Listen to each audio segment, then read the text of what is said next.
difficile pour vous que pour nous. Hein. Là, nous, ça a chauffé fort quand même. Enfin bon, je suis content de voir que pour vous, ça a été un peu moins douloureux. Tout le monde est là, on commence oui, on commence, oui.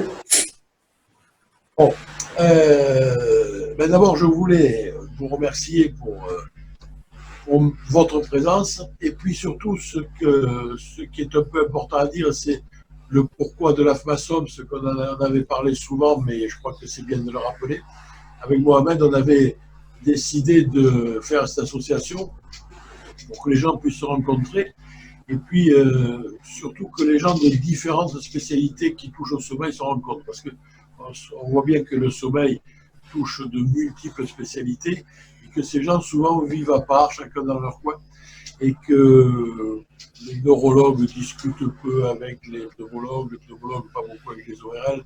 Enfin bon, donc on voulait faire en sorte que ça se passe mieux, c'est pour ça que la FMASOM s'est créée, et qu'on a essayé de regrouper d'une part des Français et des Marocains, ça c'était pour le fun, c'était pour l'agrément, mais surtout pour que tout le monde, toutes les spécialités puissent se rencontrer.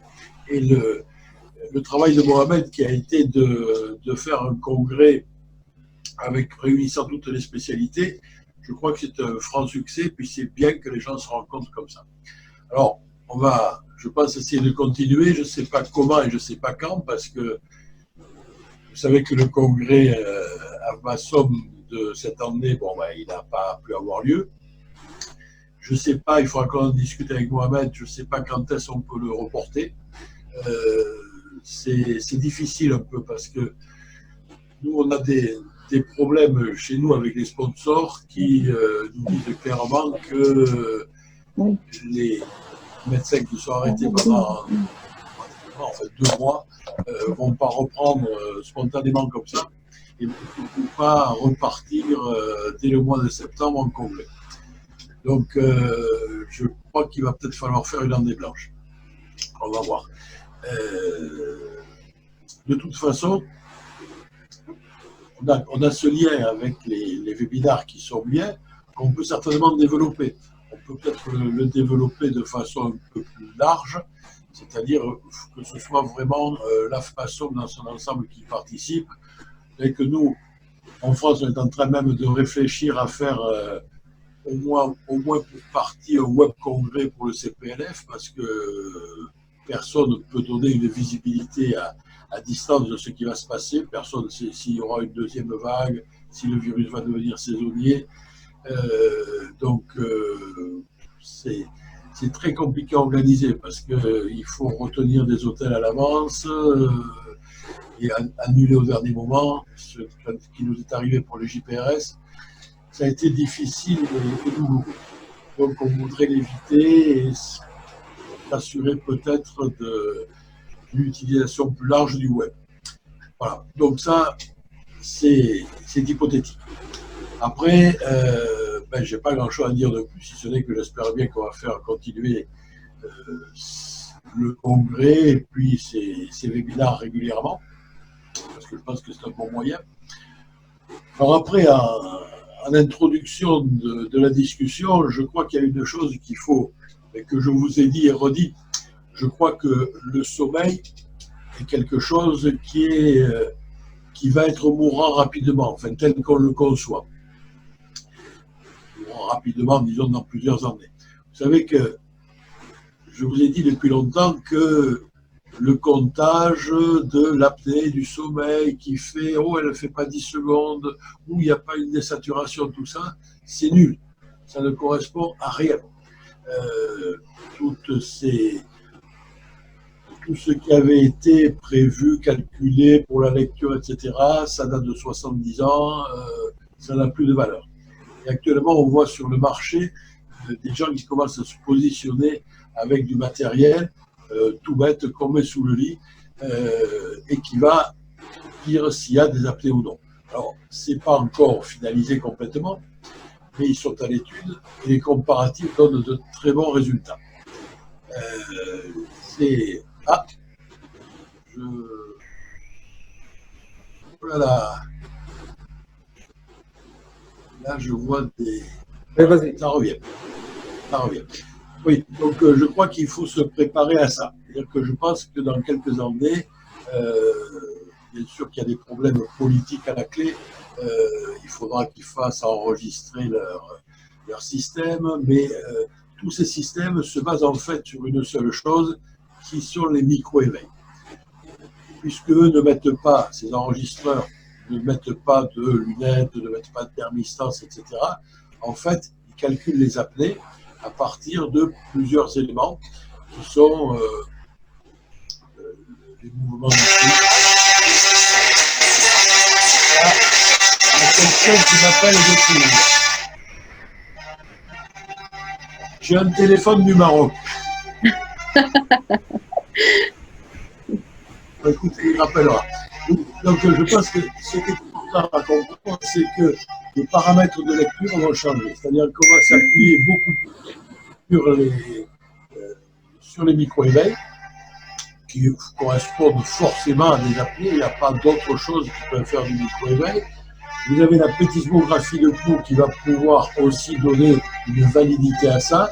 Et en fait, on pourra certainement se passer dans l'immense majorité des cas de l'aspect polygraphique du sommeil et même de l'aspect somnographique du sommeil. Ça commence à venir. On est tous un peu d'accord pour dire qu'il faut y mettre du temps pour faire passer ça au niveau des instances, dire que c'est aussi bien, mais les premières études sont quand même très fortement en faveur. Donc, je crois qu'il faut y penser sérieusement et ça ne fait que valider ce que je vous dis depuis un moment, c'est-à-dire ne pas s'acharner à vouloir compter des apnées courtes, des hypopnées, des limitations de débit. Ce qui compte dans l'apnée du sommeil, c'est le micro-éveil. C'est ce qui détériore le sommeil de la personne. Et c'est au moment du micro-éveil qu'il y a un à-coup tensionnel, qu'il y a une espèce de flash adrénergique. Et c'est ça qui va aussi entraîner les conséquences cardiovasculaires. Voilà. Donc je voulais vous le dire juste parce que ça fait un moment que j'en suis persuadé que la lecture à la grand-père du sommeil, ça n'a pas de grande valeur. Augmente un peu le son, Robert. Comment? Augmente le son, un peu le son. On ne t'entend pas très bien. Non, rien que toi, avec ta voix. Là, ça va mieux? Ça va mieux, oui. Alors, je me mets un peu plus près, puis voilà. Oui, je crois que c'est quelque chose qu'il faut avoir tous en tête. Tous les gens qui font du sommeil, il faut comprendre qu'on est un peu sur la pente descendante parce qu'il va y avoir des méthodes, des techniques, du matériel qui va sortir des sommeils aussi bien que nous. Et donc, il faut y réfléchir. Il faut voir que ça va arriver. Ne pas se moquer des trucs comme ça en disant oh, c'est un gadget, on le met sous le lit, ça donne le sommeil. Ça le donne vraiment. Ça donne vraiment le sommeil et ça donne vraiment les apnées. Donc, je crois qu'il faut que vous soyez vigilants là-dessus. Il y aura une première partie qui seront des études de conformité, c'est-à-dire qu'il faudra que ces gens prouvent que leur appareil marche aussi bien que nos polysomnographes. Et puis après, il y aura une discussion beaucoup plus politique, c'est-à-dire est-ce qu'ils arriveront à faire passer le remboursement par la sécurité sociale? Qui va toucher le remboursement? Est-ce que nous, on sera exclus? Est-ce que le malade va faire ça chez lui avec son appareil et nous amènera les résultats de « Monsieur, j'ai des apnées » Est-ce que ce sera encore par une relecture du médecin? Tout ça, il faut y réfléchir fortement parce que ça va venir vite, vite, vite. Vous m'entendez là? Oui. On vous entend. Voilà, donc je voulais faire l'introduction parce que il faut voir l'avenir à plusieurs années et pas.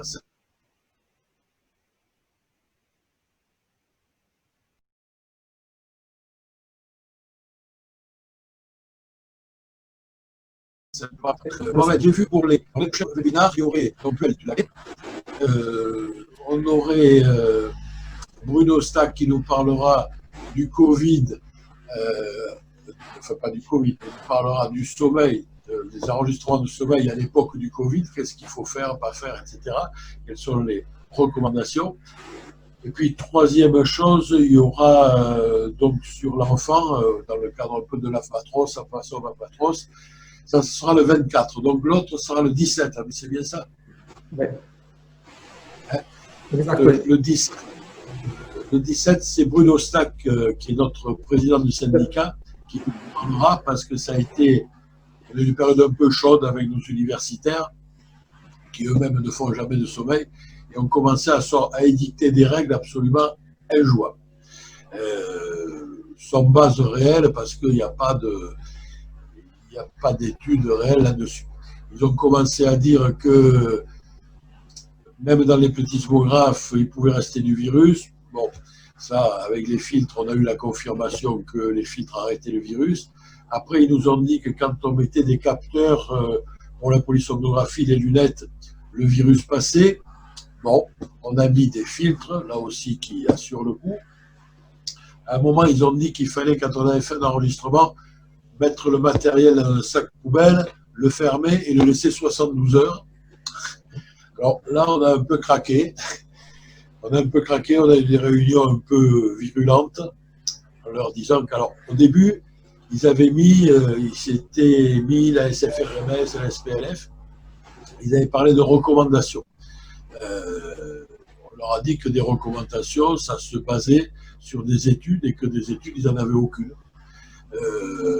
On pouvait tout dire, y compris d'arrêter les sommeils pendant 6 mois, que tout pouvait se faire, mais que si on le disait, c'était un avis d'expert, c'était donc des propositions et ce n'était pas des recommandations. Donc, ils sont revenus dessus. On a eu une lettre de Ray Risson et de Valère qui nous ont écrit en disant qu'en effet, ils étaient allés un peu loin, que ce n'était que des propositions et que c'était adapté en fonction des zones, puisque nous, dans le Midi, on n'a pratiquement rien eu, un peu comme vous.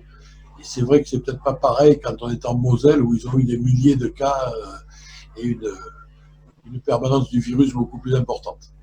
Donc, si vous voulez, je pourrais vous les envoyer, les recommandations qu'ils ont appelées recommandations et puis après qu'ils ont appelé propositions. Il y a des choses qui sont du bon sens, qui sont de nettoyer, de stériliser un peu les appareils avec des produits, de demander à l'infirmière qui pose de mettre une visière. Ils avaient mis une charlotte, on leur a demandé pourquoi il fallait mettre une charlotte, parce que ça n'avait pas de logique. Donc la charlotte est un peu tombée à l'eau. Voilà, et donc nous on a repris les sommeils en un peu là où on fait surtout un gros effort, c'est sur les salles d'attente. Les salles d'attente, on s'est débrouillé pour écarter les personnes qui est au moins un quart. Quand on pose les sommeils, on les fait attendre, comme ils sont accompagnés la plupart du temps, on les fait attendre dans la voiture et on les appelle au téléphone. Et quand on a fini un sommeil qui sort, on fait monter l'autre de la voiture. Voilà. Et puis on prend toutes les mesures de protection possibles.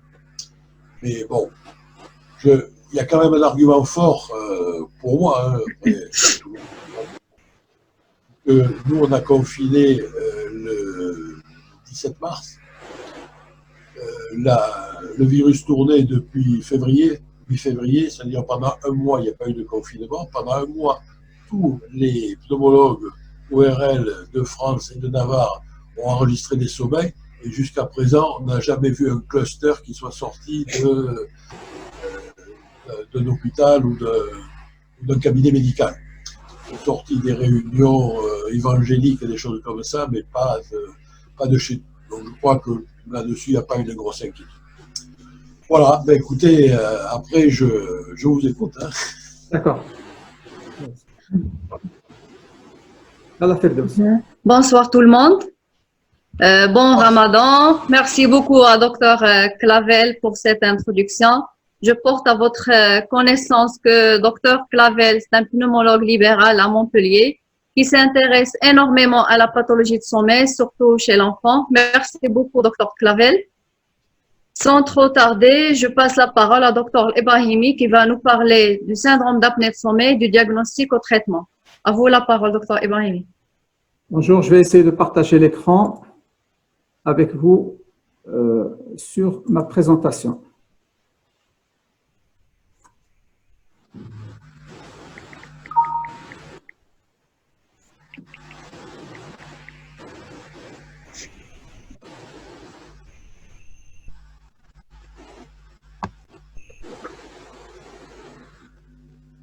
Voilà. Donc, vous m'entendez là? Oui, on vous entend. Très bien. Voilà, je remercie Robert d'avoir fait cette introduction. Dire que le logo de l'AFMASOM, l'Association franco-marocaine de sommeil, c'est celui-là. Celui de la Fédération marocaine de médecine de sommeil de veille, c'est celui-là. De la vigilance, c'est celui-là. Et puis, le tout nouveau-né, l'AFMATROS, qui est dédié aux troubles respiratoires du sommeil chez l'enfant. Et vous avez le logo qui présente une langue. Et le gros problème de l'enfant, c'est plutôt la langue et donc toute la boîte où est logée la langue. Mais ça, on en parlera quand on aura nos pédiatres dans le webinaire. Alors, il y a plusieurs spécialités qui m'ont demandé, mais pourquoi on n'est pas représenté? En fait, aujourd'hui, c'est une présentation d'allure générale pour pouvoir attirer du monde et voir un petit peu sur un plan général comment il se présente le sommeil. Mais après, il y aura bien sûr une séance cardio, ORL, pédiatre et toutes les spécialités avec lesquelles on travaille. Donc, je commence en disant que… je ne sais pas pourquoi mon clavier ne bouge pas. Mon clavier, voilà, ça passe. Alors, dire que les troubles respiratoires du sommeil représentent en fait cette partie-là. Et toute cette partie, c'est d'autres troubles de sommeil, mais disons que les troubles respiratoires du sommeil, ce sont ceux-là, et que ces troubles-là, c'est justement ceux-là qui présentent la meilleure activité et ils occupent une grande partie de lit de laboratoire du sommeil. C'est dire que tous les troubles respiratoires du sommeil ont su tirer bénéfice des explorations, des hospitalisations et aussi des traitements, des explorations ambulatoires. Alors, de quoi parle-t-on? Donc, on est dans la banalisation, donc on va essayer de banaliser un petit peu le topo. On parle de ronflement et on parle d'arrêt respiratoire nocturne et en rapport avec le ronflement. Je ne parle pas de suffocation nocturne en rapport avec un éventuel RGO ou d'autres choses. On parle d'arrêt respiratoire qui sont en rapport avec le ronflement et rien que ça. C'est ce qu'on appelle le syndrome d'apnée de sommeil. Alors, le syndrome d'apnée de sommeil, je vous ai dit, c'est le ronflement et c'est les apnées. Je vais essayer de vous montrer une vidéo où il y a le ronflement, où c'est un sujet, je dirais, banalisé. C'est même un sujet de plaisanterie. Mais vous aurez de l'autre côté le sujet et le film sur l'apnée pour pouvoir voir tout ce paradoxe de la pathologie du ronflement qui paraît être banal et je dirais, un sujet de plaisanterie et tout d'un coup devient un sujet sérieux et un sujet, un grave problème de santé. Donc, le son n'est pas très bon ici. Bonne nuit. Et puis, vous avez vu un masque ici, un casque, pardon.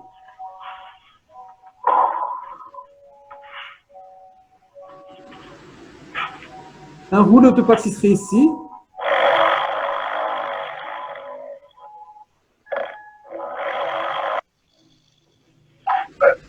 Voilà. Donc, vous avez vu, il a reçu un coup sur la tête tellement il ronflait. Donc, c'est tout la problématique du ronflement, c'est que le ronflement, c'est un sujet de plaisanterie. Mais il ne faut pas oublier que plus le ronflement est fort, plus il cache une véritable maladie, une maladie sérieuse, qui est l'apnée du sommeil. Et dans la vidéo qui suit, je vais vous montrer des espèces de lutte respiratoire pour pouvoir respirer. Je l'ai montré chez l'enfant parce que la cage thoracique de l'enfant, elle est encore souple, malléable, et vous allez avoir tous les efforts que développe un enfant pour pouvoir respirer quand il a de l'apnée du sommeil. Donc, je vous montre ce balancement thoraco-abdominal, cette dépression sternale, ces efforts respiratoires que l'enfant fait pour pouvoir respirer et dégager cet obstacle qui se trouve au niveau de la gorge. Donc, cet obstacle qui se trouve au niveau de la gorge, qui est de grosses amygdales ou une grosse langue, et donc tout l'effort qui est. Donc, vous avez vu qu'à partir du ronflement, plus votre ronflement est fort, plus vous êtes dans une autre maladie, donc vous êtes dans l'apnée du sommeil. Et l'apnée du sommeil, c'est 8 patients sur 10 qui ne sont ni diagnostiqués ni traités. Et donc, il faudrait qu'on s'y mette ensemble pour pouvoir diagnostiquer de plus de monde. Alors, pourquoi en parler? On en parle parce que c'est une maladie fréquente. C'est une maladie fréquente. Je vous rapporte l'étude de Benjafeld où il nous dit que le syndrome d'apnée de sommeil intéresse 1 milliard de la population mondiale. Et le syndrome d'apnée de sommeil modéré à sévère, il intéresse les 1 demi-milliard de la population mondiale. Et c'est des prévalences qui sont en augmentation. C'est vous dire tout l'intérêt et toute l'intensité, enfin l'intérêt et toute l'importance de cette pathologie. Vous dire aussi que chez la femme, la prévalence du syndrome d'apnée de sommeil elle arrive jusqu'à 50% dans la tranche d'âge de 20 à 70 ans. On ne le dirait pas, mais la femme, quand elle vient vous voir, elle ne va jamais vous parler de ronflement, ni d'apnée constatée, ni de somnolence, c'est le score des poires, mais elle va plutôt vous parler de ronflement léger, une petite fatigue. Elle ne parlera pas de somnolence, elle parlera plutôt, paradoxalement, d'insomnie, de jambes sans repos, de fatigue, de dépression, de maux de tête et de douleurs musculaires. Donc, faites attention, quand c'est une femme qui consulte, vous n'aurez pas les signes francs de l'apnée du sommeil et du ronflement, vous aurez plutôt ces signes-là, et ces signes-là qu'il faudrait aller chercher pour pouvoir décider est-ce que vous la diagnostiquez ou pas. Cette courbe de chez Inzer qui nous montre un peu la prévalence du syndrome d'apnée de sommeil chez les gens qui ont des comorbidités, c'est-à-dire obésité, une hypertension artérielle, une insuffisance cardiaque, un diabète. Ce genre de malade, il présente chez l'homme 79% de chances d'avoir un syndrome d'apnée de sommeil et chez la femme 54% de probabilité d'avoir un syndrome d'apnée de sommeil. Donc, quand vous voyez quelqu'un qui est obèse, qui est peut-être hypertendu, qui a une hypertension artérielle, pensez à ces chiffres et que vous avez pratiquement de 50 à 70% de chances qu'il soit positif qu'il soit apnéique du sommeil et qu'il pourrait éventuellement bénéficier d'une exploration du sommeil. Même s'il ne vous relate pas spontanément ces signes qui sont le ronflement et les apnées. Alors, pourquoi en parler? Parce que c'est une maladie méconnue et diagnostiquée. Nous avons essayé, avec mes amis d'Algérie, je nomme M. Bellemdani, et mes amis de Tunisie, je nomme mon ami Turquie, on avait essayé en 2016 de voir un petit peu une estimée du nombre de malades qu'on pourrait avoir et de ce qu'on a jusqu'à maintenant diagnostiqué, c'est-à-dire en 2016. On s'est rendu compte qu'au Maroc, on était à 9000 diagnostics et traitements, ce qui représentait 0,16% de la population attendue malade, qui était de 6 millions pratiquement de personnes, qu'en Algérie, on avait 14 000, ce qui veut dire 0,19% de la population attendue, et qu'en Tunisie, ils avaient mieux fait que nous, ils avaient fait 1,2%, 25 000 diagnostics, c'est-à-dire 10 fois plus ce que nous avons fait nous et les Algériens.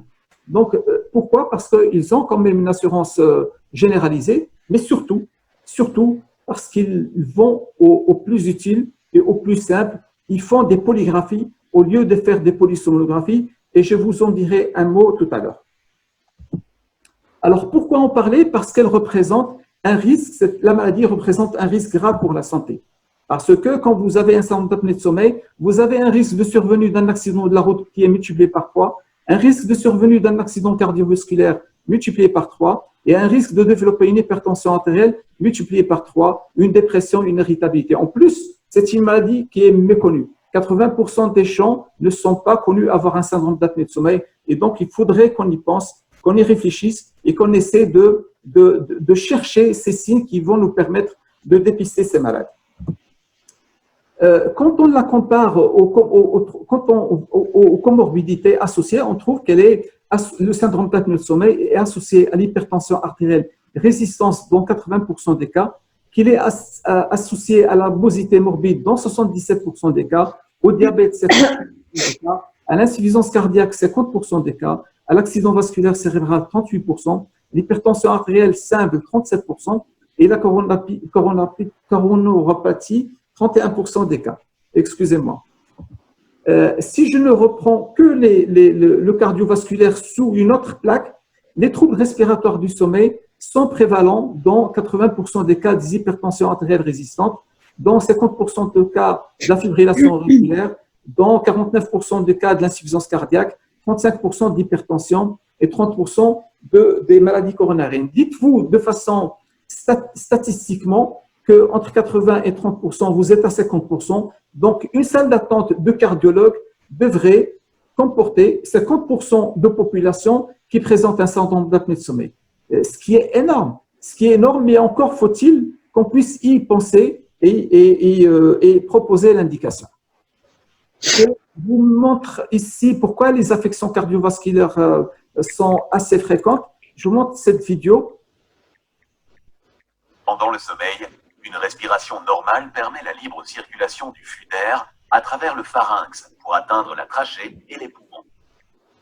Cette circulation d'air permet l'oxygénation des organes et le repos cardiaque. Le cœur bat ainsi à un rythme normal et régulier, selon des constantes physiologiques stables. L'apnée du sommeil est un trouble qui se traduit par des pauses respiratoires pendant le sommeil. En cas de syndrome d'apnée obstructive du sommeil, SAOS, les muscles du palais et de la langue commencent par se relâcher, induisant un rétrécissement des voies aériennes supérieures. Ceci provoque une limitation du débit d'air entrant dans la trachée et les poumons, et le patient commence à ronfler. Le dernier stade du rétrécissement des voies aériennes supérieures correspond à une apnée obstructive complète. Le manque d'oxygénation a un effet immédiat, réduisant la fréquence cardiaque et augmentant la pression artérielle. Quand la respiration reprend, un micro-éveil induit un pic de sécrétion d'adrénaline, déclenchant la réouverture du pharynx, suivi de différents mécanismes physiologiques, tels qu'une tachycardie et une augmentation rapide de la pression artérielle. Quelques secondes après la reprise de la respiration, le cœur retrouve un rythme normal et les paramètres physiologiques retournent progressivement à la normale. Ces épisodes d'apnée et de retour à une respiration normale ont lieu plusieurs fois pendant le sommeil. Les apnées obstructives fréquentes peuvent induire une pause sinusale pendant la phase apnéique.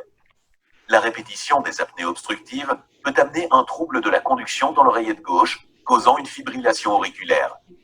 Si les apnées obstructives ne sont pas correctement prises en charge, elles peuvent à long terme avoir des conséquences graves sur la santé cardiovasculaire du patient. La répétition des épisodes d'apnée peut conduire à de l'hypertension artérielle résistante, une coronaropathie, une fibrillation auriculaire qui pourrait induire un remodelage de l'oreillette gauche et un accident vasculaire cérébral. Par ailleurs, les apnées obstructives du sommeil augmentent le risque d'insuffisance cardiaque. C'est pourquoi il est important de prendre en charge ce syndrome de façon efficace, au travers d'un traitement approprié, afin de rétablir la qualité de vie du patient. Voilà, donc vous avez vu vous avez vu ce film qui vous explique un petit peu les efforts que fait le cœur et le remodelage qu'il peut subir pendant les événements respiratoires nocturnes, que ce soit de l'hypopnée et de l'apnée, avec les désaturations, la perte d'oxygène, les micro-éveils, tout ça agit sur le cœur et le système cardiovasculaire. Donc finalement, nous nous retrouvons devant une maladie où il n'apparaît que le ronflement.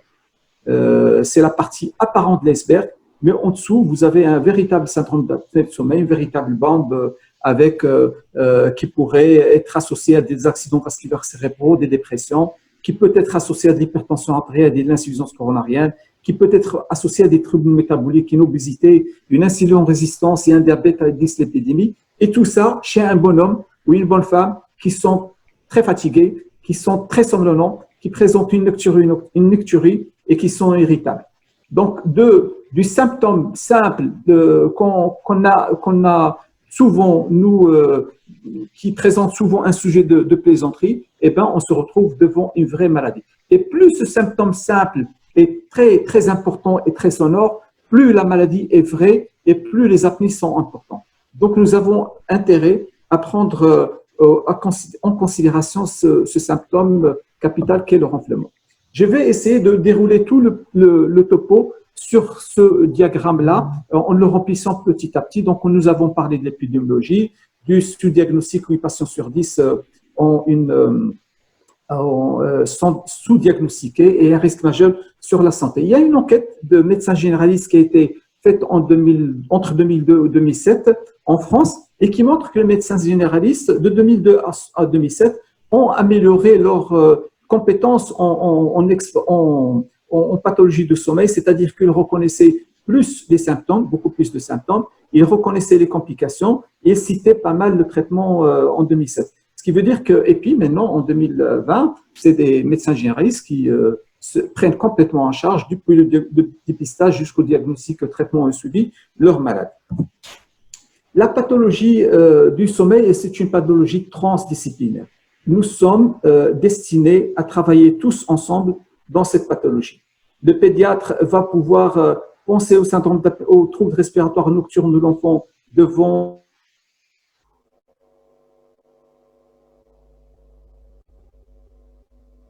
cardiologue devant une insuffisance cardiaque, une hypertension artérielle, un endocrinologue devant un diabète mal équilibré, un ORL devant des ronflements très forts, un pneumologue devant des arrêts respiratoires. Donc tous, autant que nous sommes intriqués. Nous avons cette pathologie qui est intriquée à nos spécialités et aux médecins généralistes, et nous devons travailler ensemble pour pouvoir débusquer plus de malades, puisque nous sommes à peine à 0,1% de diagnostic de la population qui est attendue chez nous.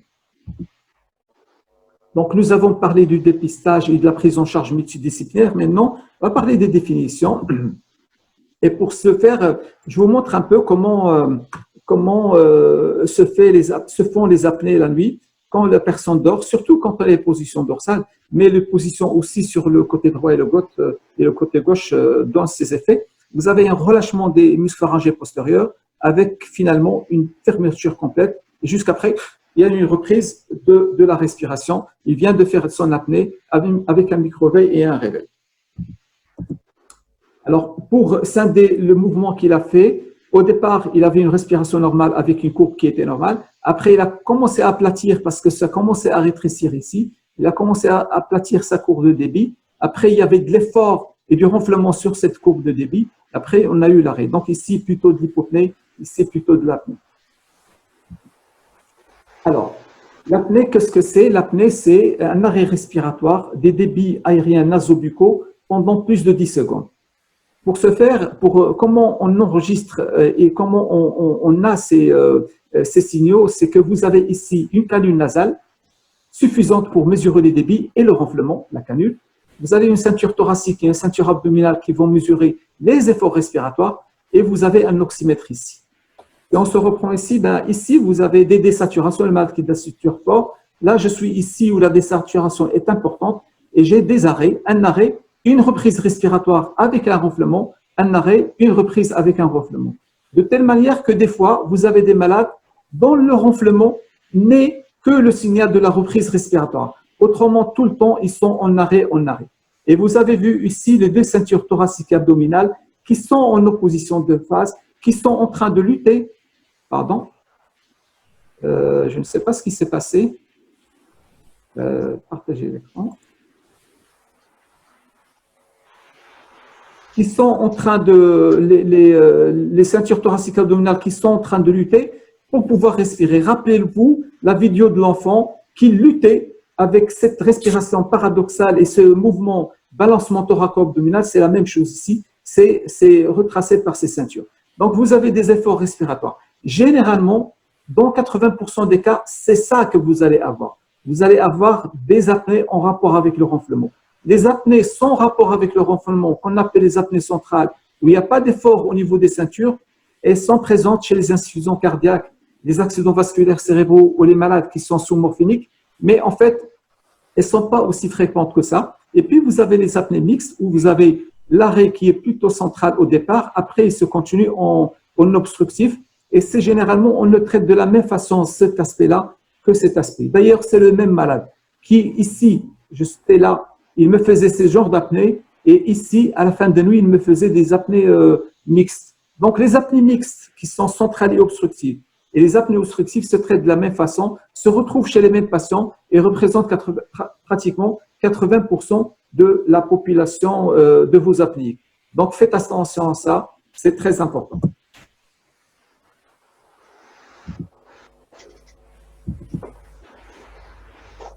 Pourquoi ça bloque? Oui. Alors, ici, l'hypopnée, c'est une diminution de respiration. Et quand vous avez une diminution de respiration, vous avez encore la respiration qui se fait. Donc, il y a le renflement aussi qui se fait. C'est aussi une période, une durée, un arrêt de 10 secondes qui vous permet de parler d'hypopnée. Mais pour parler d'hypopnée, il faut avoir une désaturation, une baisse de l'oxygène dont parlait tout à l'heure Robert. et qui présente un véritable problème parce que vous êtes obligé de la prendre en considération pour pouvoir parler d'hypopnée. Sinon, il faudrait passer en polysomnographie qui va vous montrer des micro-éveils. Et si vous n'avez pas de désaturation, que vous avez des micro-éveils, vous pouvez comptabiliser et considérer que c'est une hypopnée. Mais bon, disons que de façon générale, ce genre d'événement, cette hypopnée aussi importante avec un refluement aussi important, ça va faire désaturer, vous allez la comptabiliser comme désaturation. Donc, et comme hypopnée. Donc, l'hypopnée, c'est une diminution de respiration. L'apnée, c'est l'arrêt complet de la respiration. Les deux équivalent la même chose. Vous les comptez de la même manière et vous les faites la somme des deux pour pouvoir parler de syndrome d'apnée de sommeil. Alors, pour parler de syndrome d'apnée de sommeil, il faut avoir le critère A, c'est-à-dire, le critère A, c'est la somnolence. Le critère B, ça, c'est les critères de l'ASM. Vous avez la somnolence, vous avez le critère B qui sont au moins deux signes, qui sont le ronflement, la sensation d'étouffement ou le sommeil non réparateur. Et puis, vous avez votre enregistrement du sommeil qui vous dit que le malade fait plus de 5 arrêts par heure. Alors, le syndrome d'apnée de sommeil léger, c'est entre 5 et 15 arrêts. Moins de 5, vous ne parlez pas de syndrome d'apnée de sommeil. À partir de 5, c'est du syndrome d'apnée de sommeil. Entre 5 et 15, c'est léger. Entre 15 et 30, c'est modéré. Et plus de 30, c'est sévère. Alors, dans le degré de sévérité, bien sûr, l'index d'apnée-hypopnée compte. Et c'est très important de l'avoir. Mais aussi, la somnolence, elle est très importante à considérer.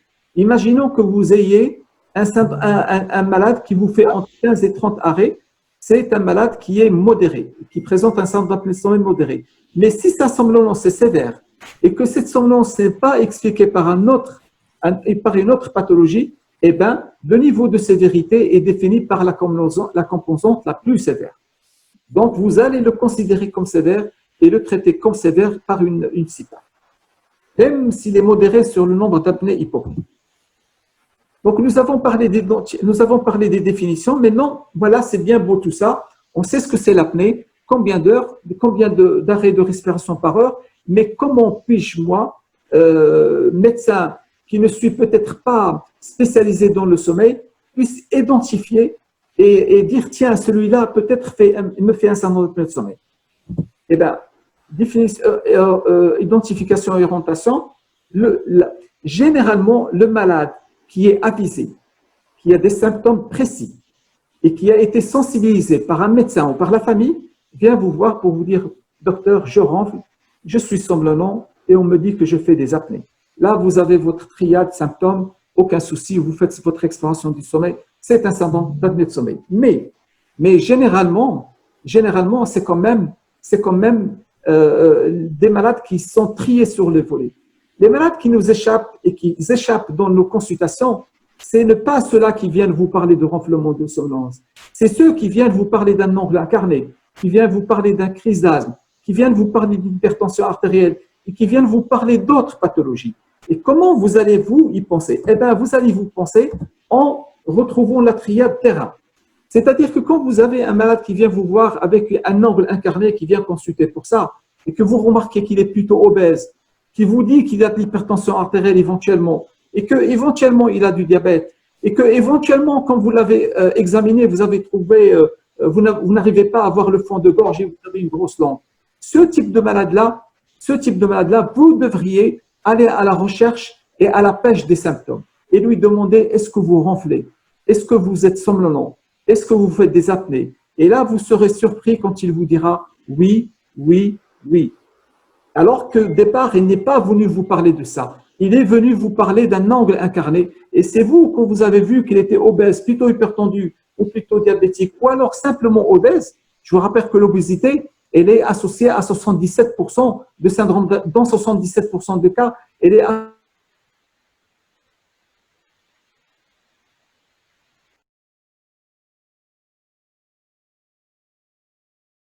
associée à un syndrome qui sont très fréquents, qui sont la nicturie, le fait de surveiller la nuit pour faire pipi, le fait d'être fatigué le matin, d'être déprimé, d'avoir des céphalées, d'avoir aussi des troubles sexuels, parce que quand ils ont des troubles sexuels, généralement, ils vont quand même poser la question et quand vous les titillez sur ce point-là, ils vont peut-être se mettre à table et vous parler de céphalée matinale, de somnolence, de fatigue et tout le tableau clinique que vous êtes en train de chercher. Donc, à partir, je dirais, d'un malade qui est venu vous voir pour une autre pathologie et que vous avez vu qu'il était obèse, peut-être un peu hypertendu, peut-être diabétique, que vous allez reconstituer une histoire et vous allez essayer de voir s'il est apnéique du sommeil. En faisant comme ça, on pourra augmenter notre score de 0,1% de patients qui sont à peine diagnostiqués parce que tous, on s'y mettra tous. Il n'y aura pas que les malades ciblés qui viendront pour des symptômes ciblés. Nous aurons des malades qui viendront parce qu'ils sont obèses et qui viennent pour une autre pathologie. Et c'est la communauté médicale qui est sensibilisée à la pathologie et qui va pouvoir poser, je dirais, penser au diagnostic et poser l'indication d'exploration. Vous pouvez affiner votre interrogatoire par des questionnaires qui sont dédiés pour ça. Le questionnaire de Berlin, où vous avez 3 catégories. La première catégorie qui parle de ronflement et de somnolence. La deuxième catégorie qui parle de fatigue et de somnolence. Pardon, la première catégorie qui parle de ronflement et d'apnée. La deuxième catégorie qui parle de fatigue et de somnolence. Et la troisième catégorie qui parle d'hypertension artérielle et de poids. Et quand vous avez 2 catégories sur 3, vous êtes pratiquement sûr que vous êtes devant un syndrome d'apnée de sommeil et vous pouvez à ce moment-là le proposer à une exploration du sommeil. Donc, nous avons vu tout ce, nous sommes en train de remplir notre tableau, nous sommes pratiquement arrivés à la fin. Donc, nous sommes arrivés à là. N'attendez pas que le malade vienne vous voir pour ça, pour les ronflements, la somnolence, l'apnée. Essayez de le devancer. Essayez de lui rendre service avant qu'il ne vienne complètement somnolent dans votre salle d'attente. Essayez de débusquer et de voir s'il fait de l'apnée pour pouvoir l'orienter. Le diagnostic, vous avez le polygraphe et le polysomnographe. L'oxymétrie, c'est un truc de dépistage. Ça a l'avantage que quand vous la faites, vous êtes en train de dire « Ah ben, il désature beaucoup, donc peut-être il fait un syndrome d'apnée de sommeil. A priori, oui, il fait un gros syndrome d'apnée de sommeil, mais vous devez confirmer, vous ne pouvez pas le traiter simplement sur une oxymétrie. Vous devez faire soit une polygraphie, soit une polysomnographie. Alors, une polygraphie, vous avez la canule nasale, les ceintures thoraciques et abdominales et l'oxymètre. Et je vous assure que si vous manipulez très bien une polygraphie, vous n'avez pratiquement jamais, ou alors vous aurez peut-être quelquefois besoin d'une polysomnographie, je dis bien dans le syndrome d'apnée de sommeil, dans la pathologie de ronflement du sommeil, vous aurez peut-être peu de fois recours à la polysomnographie. Pourquoi je dis ça? Parce que je vois que bon nombre de médecins prescrivent toujours la polysomnographie. Alors que la polygraphie, elle est capable de nous diagnostiquer, en tout cas les gros malades, ceux qui ont besoin d'un traitement de suite, pas ceux qui me font 20 apnées ou 15 apnées et que je dois chercher les micro-éveils pour augmenter un peu l'index. C'est ceux-là qui nous posent un problème, qui désaturent beaucoup la nuit, qui font de l'hypertension artérielle, qui font du diabète. C'est ceux-là qui sont mon urgence et c'est ceux-là que je dois rapidement diagnostiquer. Et donc, pourquoi il y a ce dilemme entre la polysomnographie, c'est les paramètres là, les 2 ceintures avec la canule et l'oxymètre, et la polysomnographie, vous allez avoir l'électroencéphalogramme, l'électro-oculogramme, l'électromyogramme, un ECG et un mouvement de jambe. La polysomnographie, son intérêt, c'est que si par exemple votre malade, il fait 10 heures au lit, mais en fait il n'a fait que 5 heures, il n'a dormi que 5 heures, et qu'il vous a fait 200 apnées. Si vous n'avez pas la polysomnographie, et si vous ne savez pas combien il a dormi, vous avez divisé les 200 apnées sur 10 heures. Ça va vous faire 20 apnées, il est modéré. Mais si vous saviez que votre malade n'a finalement dormi que 5 heures, 200 sur 5 heures, ça vous fait 40 apnées. Il est sévère. Donc, quelque part, vous vous êtes fait avoir, vous avez considéré qu'il était modéré alors qu'il est sévère. Mais ce cas de figure, c'est rare qu'on l'ait. Et pour ceux qui sont entraînés, à la polygraphie, ils reconnaissent rapidement les phases d'exploration où le malade il est en mouvement. Et donc, il est réveillé et il la sucre, il enlève ces phases. Que la polysomnographie, en plus, elle vous permet d'avoir des micro-éveils et donc de classer les hypopnées qui ne désaturent pas, les classer vraiment à l'aise en hypopnée et d'augmenter votre index d'apnée-hypopnée. Mais le bénéfice de l'hypnographie me paraît beaucoup plus intéressant que celui que j'attendrai de la polysomnographie. Pourquoi? Parce qu'avec une polygraphie, je peux faire 4, 5, 6 malades la même nuit, avec le même technicien. Et le malade, il vient au cabinet, on lui pose ses électrodes, il s'en va et l'autre arrive. Je peux avoir 5, 6 malades. Et le lendemain, ils déposent leur appareil, ils s'en vont et j'ai le temps de lire leur enregistrement sur la matinée. La polysomnographie, vous ne pouvez pas faire 4, 5 polysomnographies. Vous devez avoir les 4, 5 polysomnographies déjà, les polysomnographes déjà. Vous pouvez avoir aussi 5, 6 techniciens. Un technicien vous allez l'occuper avec une seule polysomnographie. Et avec le retard que nous avons dans le diagnostic de nos malades, nous avons intérêt à diagnostiquer beaucoup plus avec des outils qui sont bien sûr satisfaisants, qui vont donner un diagnostic. Eh bien, nous avons intérêt à opter une autre politique que celle de polysomnographie. Nous avons intérêt à faire des polygraphies qui sont simples, dont le résultat est simple et le diagnostic sûr et le traitement efficace. Je vous montre un peu, quand je suis en polygraphie, là j'ai des apnées, pas de souci. Quand j'ai des mouvements dans tous les sens, je sais que le malade bouge et qu'il est réveillé. Et donc j'enlève cette partie, je l'enlève. Donc j'ai pas de souci. J'ai pas de souci de sommeil, j'ai pas besoin de polysomnographie pour enlever cette partie. Et donc elle me parasitera pas, elle me sous-estimera pas mes événements respiratoires. Et entre nous, quand je vois ces désaturations, je sais déjà qu'il est sévère. Je n'ai pas besoin d'une polysomnographie pour savoir qu'il est sévère à partir de cette désaturation. Et c'est la raison de succès de nos amis tunisiens.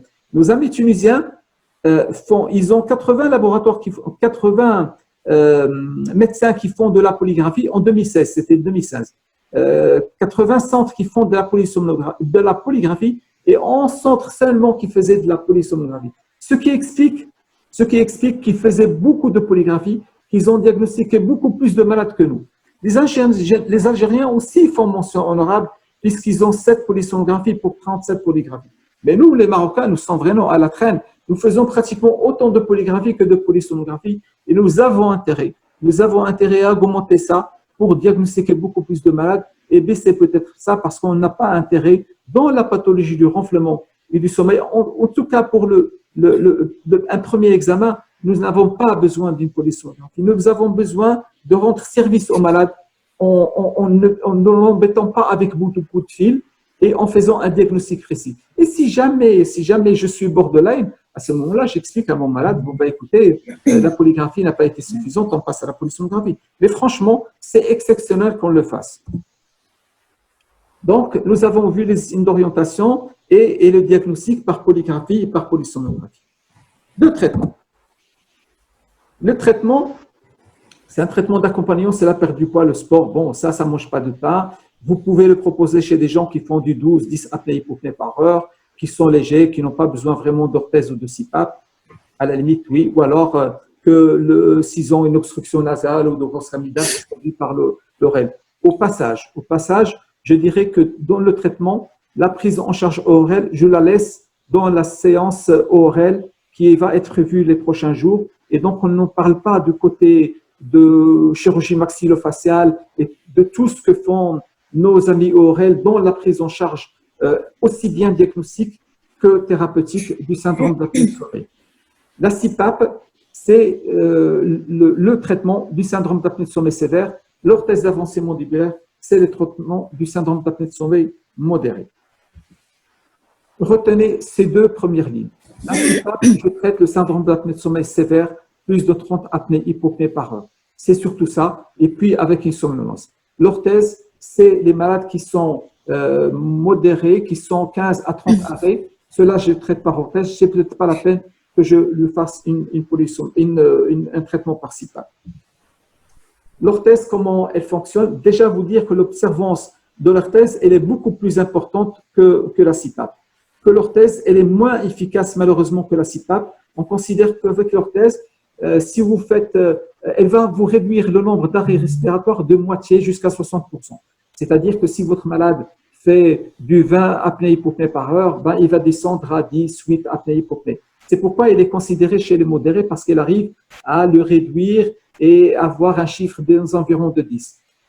Mais elle est bien, le malade sont très bien observants avec l'orthèse, beaucoup plus qu'avec la CPAP. Ce qui fait que même si elle est peu efficace par rapport à la CPAP, elle bénéficie du fait que les malades sont très observants et donc le handicap qu'elle a en efficacité, elle le rattrape en ambulatoire. Je vais vous montrer comment elle se passe. Vous avez une orthèse qu'on met dans la bouche. C'est une diapo de mon ami Boris Pétel et Fleury Bernard. Donc, l'orthèse, qu'on la met ici, le but, c'est de pousser la mâchoire inférieure devant pour pouvoir avoir un espace ici. Et vous allez remarquer que plus je pousse, plus le plancher de langue va être horizontal pour pousser plus. Vous dire simplement que pour la CPAP, il n'y a pratiquement pas de contre-indication. Pour l'orthèse, vous avez pratiquement 34% des syndromes d'apnée du sommeil qui ont une contre-indication parce qu'ils sont édentés ou parce qu'ils sont de gros bridges ou ils ont des problèmes de parodonte et autres. Donc, je vais vous montrer un peu comment ça fonctionne. Suivez ici et là. Ça pousse, ça horizontalise le plancher de langue et en même temps, ça va laisser de l'espace ici. Voilà, ça laisse de l'espace, ça ouvre. Voilà. Et là, je suis complètement ouvert. Je suis complètement ouvert et j'ai mon espace rétropharyngé qui est ouvert. Donc, l'orthèse, c'est son mécanisme d'action. Maintenant, le traitement par CPAP, la CPAP, elle est beaucoup plus efficace que l'orthèse, mais son observance, elle est moyenne. Elle est moyenne. Il faudrait vraiment coacher les malades pour pouvoir avoir une bonne observance. Le traitement, je ne vais pas parler des autres traitements, mais surtout celui-là, c'est la CPAP autopilotée qui va délivrer la pression en fonction des arrêts qu'aura à faire le malade. Et je vous montre la CPAP. Vous avez un masque qui permet de pousser l'air dans les voies aériennes. Une fois que le malade va rétrécir ses voies aériennes supérieures, et bien vous aurez plus de pression. La machine elle va passer plus d'air pour pouvoir ouvrir ses voies aériennes. C'est comme ça que ça fonctionne. Je passe. Et puis, maintenant, vous avez les CPAP qui sont télésurveillés, télésuivis. Le télésuivi des CPAP, ça nous permet de pratiquement ne pas faire bouger le malade, de lire sa CPAP de chez lui et de voir est-ce qu'il est observant, pas observant. Là, par exemple, il n'était pas observant. Est-ce qu'il la met un certain nombre d'heures? Là, par exemple, là, c'était très bien, il a mis 9 heures. Là, c'est vraiment médiocre, il a mis 2 heures. Elle nous permet de voir est-ce qu'il fait des fuites ou pas. Par exemple, ici, il a tendance à faire des fuites. Donc, on a un tas d'éléments et on peut, à partir du cabinet ou du prestataire, régler un peu, affiner les réglages, augmenter les pressions, les baisser, téléphoner au patient, lui dire, écoutez, vous n'avez pas fait une bonne nuit, vous n'avez pas mis la machine comme il fallait, mais vous avez beaucoup de fuites, faites attention à votre masque. Donc, on peut vraiment suivre de façon… Et la télémédecine va vraiment marquer le pas, puisque avec les machines connectées actuellement, on peut avoir un tas d'informations. Et d'ailleurs, vous avez vu que la littérature regorge de big data qui nous donne une certaine idée sur un grand échantillon qui est une idée beaucoup plus précise que les idées qu'on avait pour des échantillons de 40, 50, 100 ou 200 personnes. Je vous montre simplement un enregistrement sans CPAP, le même malade avec CPAP. La désaturation très importante jusqu'à pratiquement 50%, et là, elle est toujours au-dessus de 50%, de 90%. C'était au bout de 3 mois. La variation de rythme cardiaque très importante et sous CPAP était régulière. L'hypnogramme qui était très assuré et qui est là beaucoup plus intéressant et beaucoup plus harmonieux. Le traitement par CPAP va améliorer la qualité de vie et l'humeur et la réduction de la somnolence. Il va réduire de façon significative à long terme les événements cardiovasculaires indésirables. L'apnée obstructive sommeil, il va diminuer la tension artérielle de pratiquement 2 points.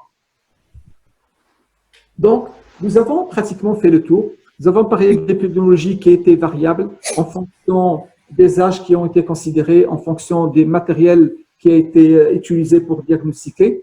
Nous avons parlé de l'enquête des médecins généralistes qui s'améliore de 2002 à 2007, et donc les médecins généralistes connaissent beaucoup mieux, que la prise en charge, elle est obligatoirement multidisciplinaire. On ne peut pas se mettre à lui tout seul pour pouvoir diagnostiquer et traiter, que la définition de troubles respiratoires, elle est 5 apnées hypopnées par heure, plus de 5 apnées hypopnées, vous êtes entre 5 et 15, vous êtes dans les légers, entre 15 et 30, vous êtes dans le modéré, et plus de 30, vous êtes dans le sévère. Faites attention, le plus important, c'est les troubles respiratoires du sommeil obstructif, le syndrome d'apnée obstructive du sommeil avec le renflement. Il représente pratiquement les 80% de la pathologie de l'apnée du sommeil.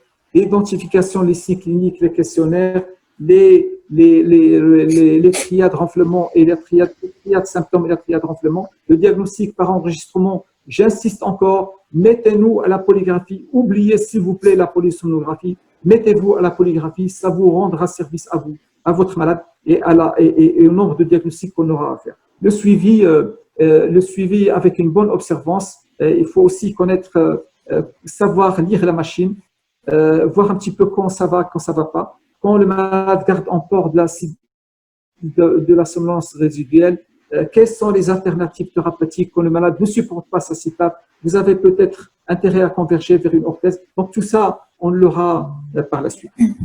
Pour finir, et pour être un peu, je dirais, résumé, n'attendez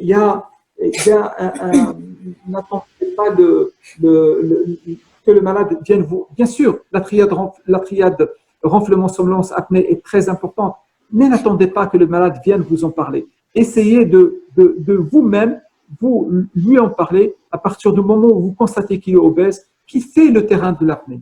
Quand vous avez fait beaucoup de malades comme ça, dès qu'il rentre dans votre bureau, vous dites, tiens, celui-là, il fait de l'apnée. Donc, obésité, hypertension artérielle, diabète, je pense à l'apnée et je lui demande, est-ce que vous ronflez pas, qu'est-ce que vous êtes somnolent, est-ce que vous faites des apnées. Le questionnaire qui sont d'une grande aide, ça nous permet de vraiment, je dirais, avoir des chiffres entre les mains pour pouvoir dire, oui, tiens, j'ai tout ce fois, donc c'est un positif. Et la prise en charge multidisciplinaire, bien sûr, dans cette pathologie, on ne peut pas faire autrement que d'être multidisciplinaire. Et voilà. Maintenant, je vais passer au cas clinique et j'espère ne pas avoir dépassé le temps de parole. Alors, je vous mets le cas d'une énurésie. Un monsieur de 50 ans consulte pour une énurésie secondaire depuis 2 ans. Et finalement, il finit par le diagnostic de vessie neurogène passé après plusieurs investigations négatives. Ce malade-là, l'énurésie était tellement importante qu'il n'avait plus le temps de se réveiller, de se lever de son lit pour aller faire pipi. Donc, il faisait pipi au lit. Donc, il a fini par un piniflo et une bouteille au-dessous. Et le matin, il se réveillait et sa bouteille de 1,5 litre était remplie de pipi. Donc, il est vu par le cardiologue qui trouve une hypertension artérielle 18-10. Il trouve un BMI 125 kg, une taille de 1,70 m, un BMI de 43 kg par mètre carré.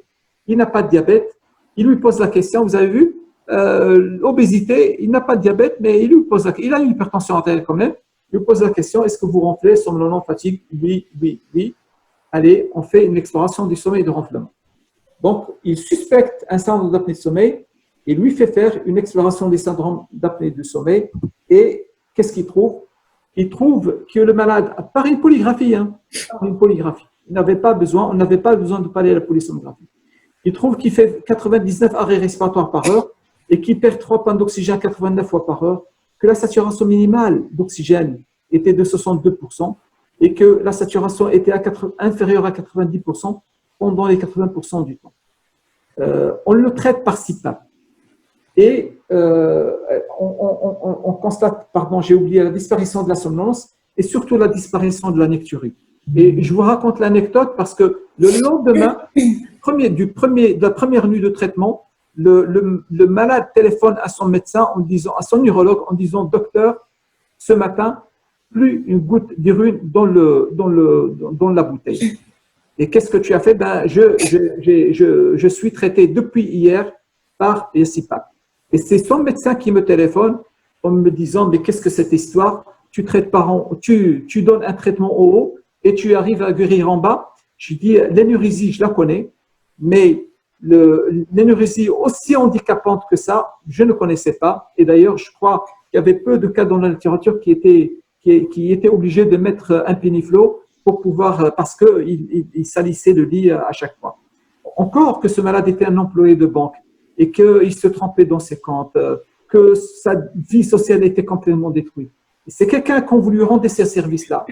Et quand il devient complètement vigile, et quand il devient complètement, il ne fait plus pipi au lit, la lecture disparaît, c'est quelqu'un qui a envie de s'embrasser la tête et les mains tellement vous lui avez rendu service. Donc faites attention à ça, c'est très important.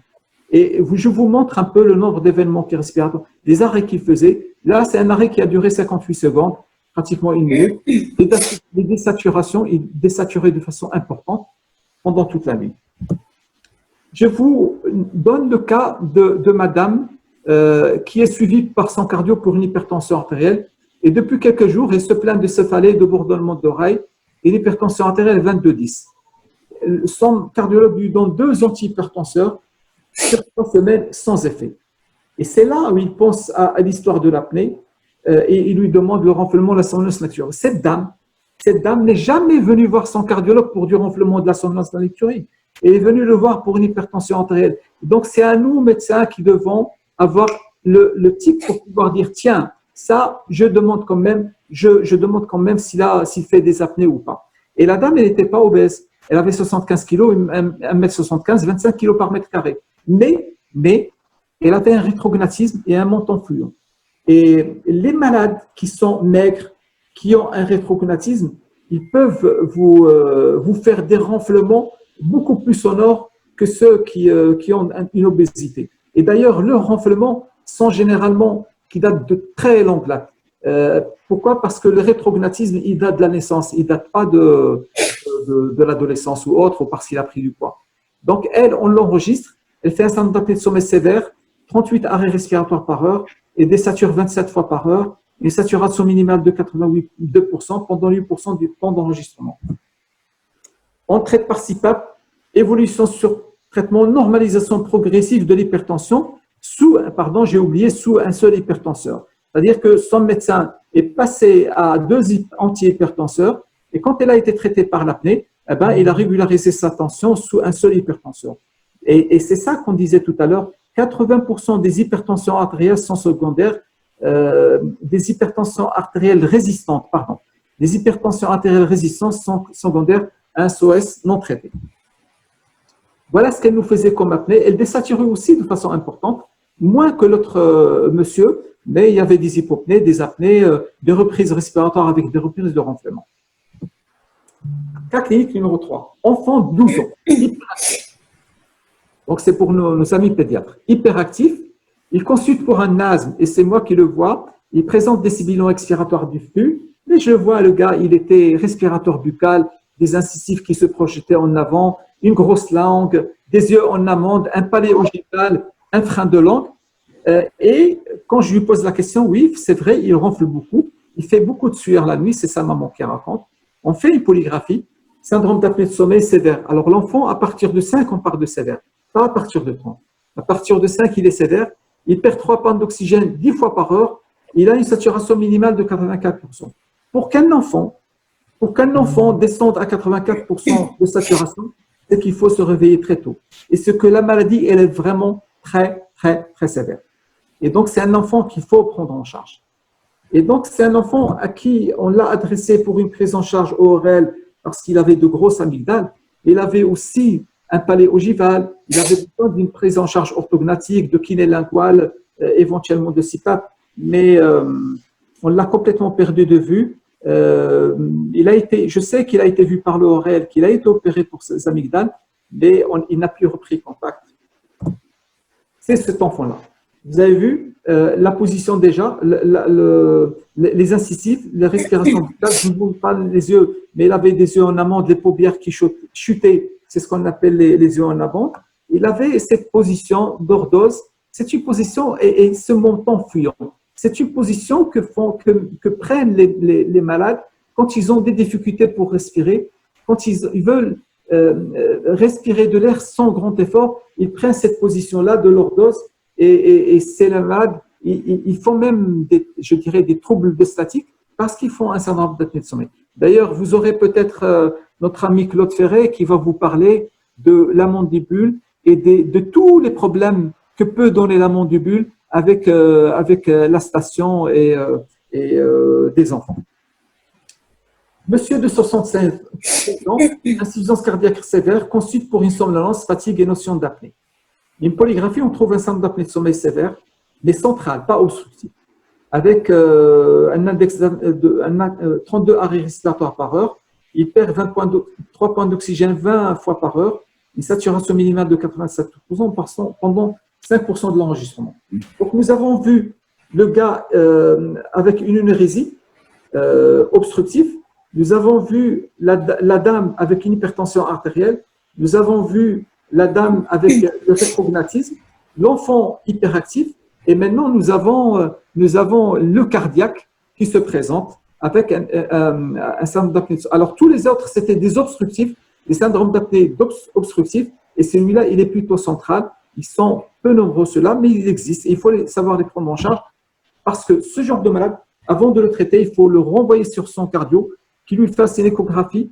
Et si la fraction d'éjection ventriculaire gauche elle est inférieure à 40%, il faut le traiter par CPAP en mode constant, de préférence en hospitalisation la première nuit, ou alors rien, ou alors de l'oxygène.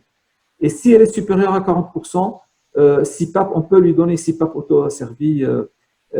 C'est l'Institut Serva-Chef qui nous a fait complètement changer de pratique. Auparavant, on traitait tout le monde pareil. Maintenant, la CPAP auto-asservie, on la laisse simplement pour les malades qui ont une fraction d'éjection ventriculaire gauche normale. Et vous avez vu qu'il fait des apnées centrales, les ceintures ne bougent pas, peut-être une respiration de Chien-Stokes et des apnées centrales.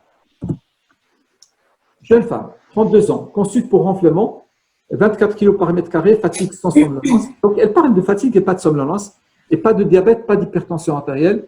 Elle présente un rétrognatisme. Elle vient pour le renflement, elle. Elle a un frein de langue et un palais ogival. On trouve un SOS modéré 20 apnée-hypopnée, un index de saturation de 13, une saturation minimale de 88. Donc, c'est un syndrome d'apnée de sommeil modéré. Et dans ce cas, on peut simplement traiter par orthèse d'avancée mandibulaire et voir comment les choses évoluent. Dans tous les cas, retenons que vous aurez dans vos consultations des malades qui viendront pour renflement somnolence apnée parce qu'ils sont sensibilisés, mais ils sont peu nombreux par rapport à ceux que vous pouvez détecter parce que vous avez vu de votre œil de clinicien qu'ils sont obèses, qu'ils ont une hypertension artérielle et qu'ils sont peut-être un diabète. Pensez à l'enfant qui présente des troubles respiratoires du sommeil, les TROS, ce n'est pas le SAOS, c'est plutôt TROS, qui ont une grosse langue et qui sont des respirateurs buccaux, qui ont de grosses amygdales, qui ont un palais ogival. Et donc, pensez au SAS devant l'obésité, ça on l'a dit. Et je vous remercie. Merci beaucoup, Dr Ebrahimi, pour votre excellente présentation, très riche et très didactique. Bon, vous avez énormément de questions. Bon, je vais essayer de les regrouper. Bon, je vais commencer par la question Dr Benchaoucha qui se demande comment prendre en charge les troubles cognitifs chez un patient qui présente un syndrome d'apnée de sommeil obstructif léger à modéré. Alors, les troubles cognitifs légers à modérés, généralement, les troubles cognitifs ne sont pas avec son syndrome d'apnée de sommeil. Il faudrait peut-être voir sur le plan de l'échelle de somnolence de port, est-ce qu'il est vraiment somnolent.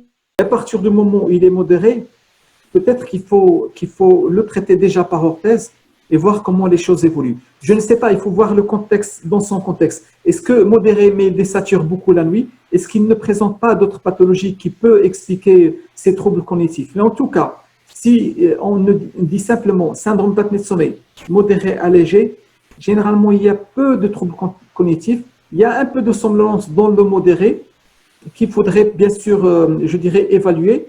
Et de toutes les façons, le modéré, il faudra essayer de le traiter.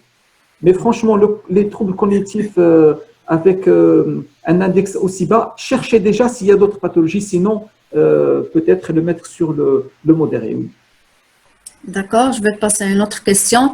Que proposer comme traitement chez un patient de 70 ans ayant une cardiopathie ischémique avec une fraction d'éjection à 45%, avec un index d'apnée-hypopnée à 23 par heure, PPC fixe ou autopiloté, et à combien de pression? C'est un syndrome d'apnée de sommeil central ou obstructif? Obstructif, avec l'IH à 23.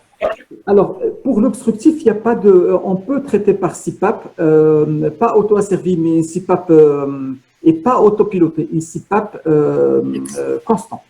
Peut-être commencer par des petites pressions. Et comme il est borderline 45%, peut-être la première nuit la faire en clinique et la titrer et le mettre, on dit, sous 8 cm d'H2O et voir un petit peu comment il évolue. Vous aurez le lendemain, soit vous avez fait une polygraphie que vous allez voir, soit vous avez simplement, vous faites confiance à votre machine et que vous allez voir est-ce il a fait pendant la nuit des apnées ou pas. Est-ce qu'il a peut-être, je dirais, si vous le prenez la première nuit, mettez-lui quand même une polygraphie de titration pour voir s'il désature la nuit, s'il fait encore des événements respiratoires et augmenter la pression petit à petit. Mais la première nuit, de préférence, la faire en hospitalier.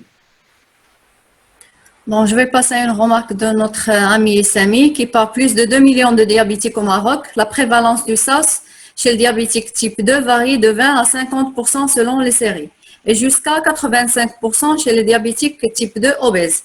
Et le SAS constitue un facteur de risque de résistance à l'insuline chez le diabétique type 2. Bon, je vous laisse faire un commentaire, ce n'est pas une question. Alors le diabétique, c'est vrai que l'insulinorésistance, elle est décrite.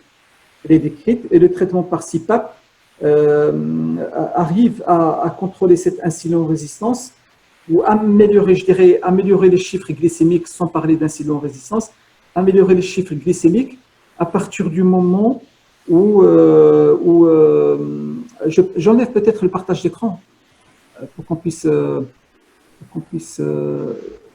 discuter. J'arrive pas à enlever. Arrêtez le partage. Voilà. Peut-être,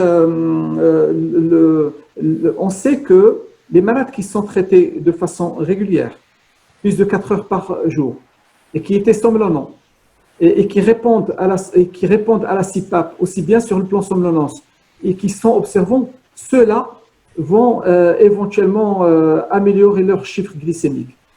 Mais on sait que c'est des pathologies intriquées et qu'il faut traiter notre syndrome d'apnée de sommeil. C'est un facteur de déséquilibre du diabète. Et on sait que si on les traite de façon efficace, plus de 4 heures, et avec une bonne observance et un index d'apnée-hypopnée contrôlé, on contrôle mieux son diabète et ses chiffres glycémiques. Une question toujours de notre ami Samy, dans le même sens. Qu'est-ce qui empêche le dépistage? Comment sensibiliser nos confrères praticiens à propos de la fréquence du syndrome d'apnée de sommeil chez le diabétique? Bon. La fréquence, vous avez vu, la fréquence d'apnée dans les comorbidités, la fréquence du syndrome d'apnée de sommeil, elle est chez la femme de 50%, chez l'homme de 70%. Et dans toutes, vous avez vu l'autre dia avec les effets cardiovasculaires, 77% des obèses ont un syndrome d'apnée de sommeil. C'est le syndrome métabolique. Comment sensibiliser? C'est ce que je disais. N'attendons pas que le malade vienne nous parler de renflement et d'apnée. Essayons de considérer le monsieur ou la dame qui viennent nous consulter et qu'on remarque qu'ils sont obèses, qu'ils ont peut-être une respiration stertorose, ils respirent comme ça. Et quand vous l'allongez sur le divan, vous avez la langue, vous n'arrivez pas à avoir le fond de gorge. C'est comme ça qu'on peut sensibiliser. Sensibiliser aussi en faisant des formations, en faisant des webinaires comme ça. Parce que je suis sûr que quand on leur parle comme ça en disant « Écoutez, n'attendez pas les symptômes. C'est vous qui allez à la pêche. C'est vous qui allez les chercher. Et aller les chercher, c'est la bonne personne. Et la bonne personne, c'est l'hypertendu. C'est le diabétique. c'est l'obèse, allez chercher l'insuffisance cardiaque, la fibrillation auriculaire, la coronaropathie. Ayez toujours ça en tête et posez les questions et vous allez voir que vous allez pouvoir dépister beaucoup plus de malades. Deuxième volet de l'histoire, c'est n'oubliez pas que le patient, quand vous allez lui dire on va vous faire une polysonographie avec plein de fils ici, là, vous lui faites peur. Vous lui faites peur. Dites-lui on vous fait une polygraphe, 4 signaux. On le met en 5 minutes. Vous dormez avec, vous revenez le lendemain avec votre appareil. Ah, c'est pas votre technicien. Non, mais pourquoi? C'est vous qui venez. N'ayez pas peur de ça. C'est comme un holter. Un holter cardiaque est beaucoup plus difficile qu'à poser qu'un polygraphe, je suppose, je pense. Pour moi, en tant que pneumo.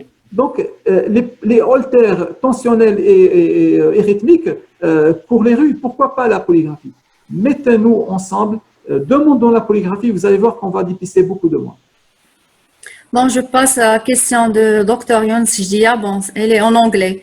The end of mixed apnea, we can find snoring. À la fin d'une apnée mixte, est-ce qu'on peut trouver un ronflement? Oui, à la fin d'une apnée mixte, il y a toujours un ronflement parce que l'apnée mixte, elle commence par du central et elle termine par l'obstructif. Donc, qui dit obstructif dit effort et juste après l'effort, vous avez un ronflement, bien sûr. Et de toutes les façons, l'apnée mixte, elle est traitée comme l'apnée obstructive par CPAP et donc parce qu'il y a la notion d'effort. Alors, c'est notre ami Dr. Bgdoui de Tétouan. C'est un ORL qui insiste que l'examen ORL est une étape incontournable pour le diagnostic et même l'indication thérapeutique. C'est pourquoi j'ai insisté, c'est Bgdoui, j'ai insisté. En fait, je ne suis pas ORL et j'essaie un peu de sensibiliser. Mais j'ai bien insisté qu'il y a une thématique ORL qui aura la prise en charge depuis le diagnostic jusqu'au traitement. Je l'ai bien précisé. Donc, tu m'excuseras. Il y a aussi d'autres ORL qui m'ont fait des WhatsApp aujourd'hui en disant pourquoi vous ne mettez pas des ORL avec vous dans cette table ronde. J'ai dit c'est une table ronde généraliste et de sensibilisation. Les ORL, les pédiatres, les psychiatres, les cardiologues auront leur thématique de sommeil parce que nous aussi, c'est important qu'il ait cette thématique pour qu'on puisse discuter ensemble et trouver le bon feeling pour pouvoir diagnostiquer des malades et bien les prendre en charge. Bon, question de Dr. Tanguy Fouemina. Est-il possible d'envisager un diagnostic du syndrome d'apnée de sommeil sans polygraphie ou polysomnographie? On n'a pas le droit, on peut l'envisager. Je fais une oxymétrie. L'oxymétrie que j'ai fait tout à l'heure, elle montre qu'il y a une désaturation. On ne m'enlèvera pas de la bouche, c'est un syndrome d'apnée de sommeil sévère à coup sûr. Il n'y a pas de souci. Vous avez des pays qui considèrent qu'une oxymétrie positive, on peut traiter. Nous, non, on n'a pas le droit de traiter. Donc, on est obligé de faire une polygraphie. On dit une polygraphie pour voir au moins s'il est obstructif ou s'il est central parce que les deux donnent des désaturations. Mais je ne suis pas d'accord. La désaturation chez l'obstructif n'est pas celle qu'on a dans le central. Le central, elle joue dans un petit couloir, alors que l'obstructif, elle bouge beaucoup, elle monte et descend. Mais au jour d'aujourd'hui, on traite par CPAP, même si nous avons fait une fois une étude, on ne prend en charge en ne faisant que des oxymétries, et nous avons traité à partir d'oxymétrie dans le cadre d'un protocole, et nous avons eu des résultats positifs dans plus de 75% des cas. C'est pour vous dire qu'on peut diagnostiquer rien qu'avec l'oxymétrie. Et on peut traiter, nous avons en tout cas traité à partir d'une oxymétrie. Mais en fait, c'était dans le cadre d'un protocole et on n'a pas le droit de le faire dans la vraie vie. Bon, je passe. Qu'en est-il de la disponibilité des appareils d'enregistrement de dépistage sur les différentes villes marocaines?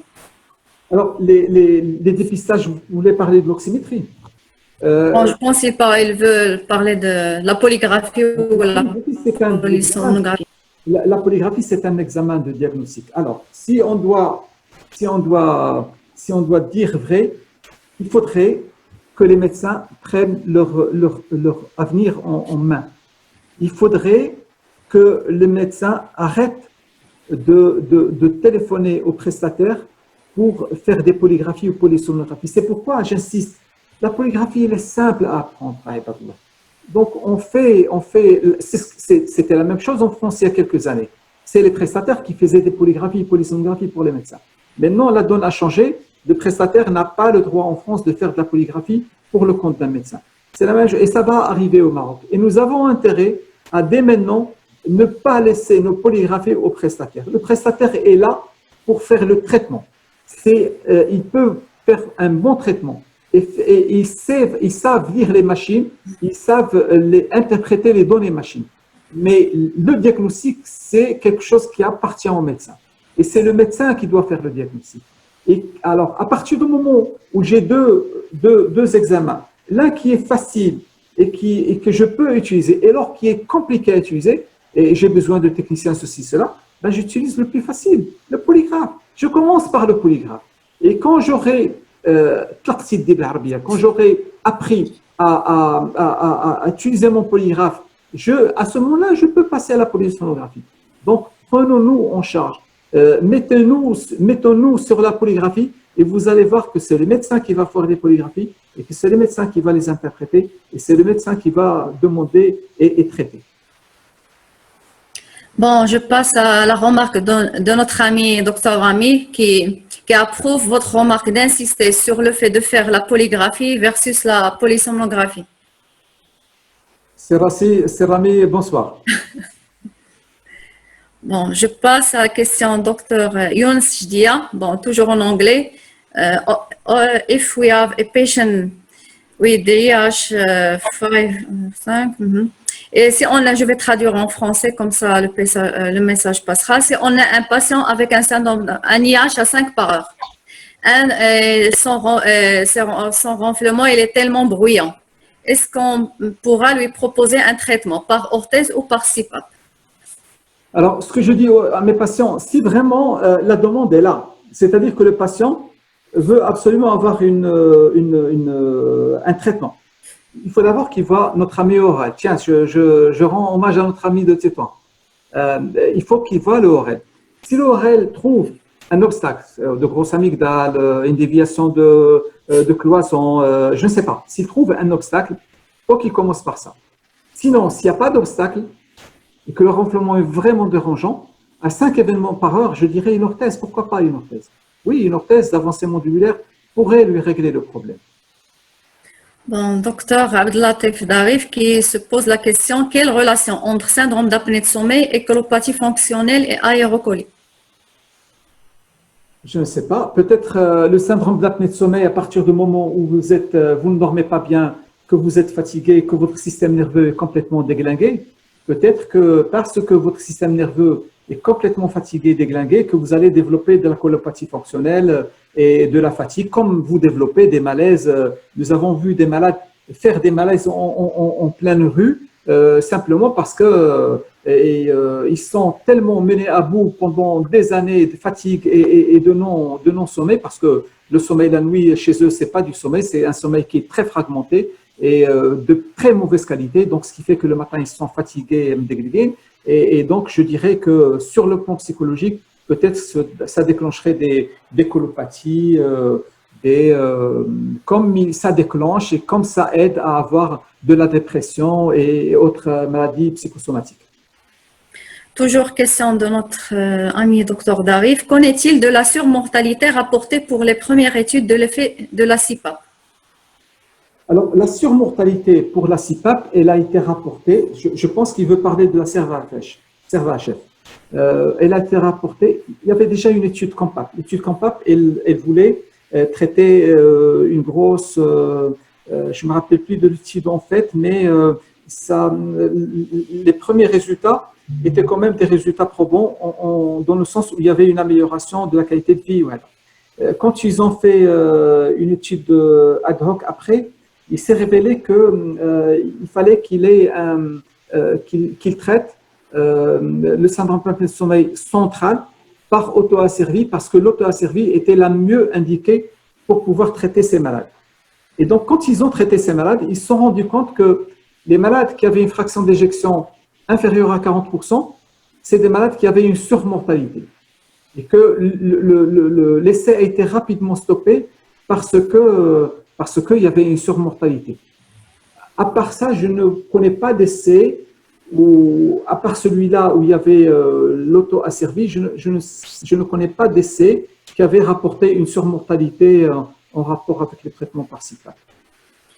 Est-ce qu'il y a un traitement médicamenteux du SARS? C'est une question de Dr Yahya. Il n'y a pas de, le SARS, c'est par définition un problème mécanique. Si vous me dites le syndrome de l'apnée de sommeil central chez l'insuffisance cardiaque, oui, il faut prendre un traitement médical, optimiser le traitement médical et ne pas sauter sur la CPAP auto-asservie pour traiter.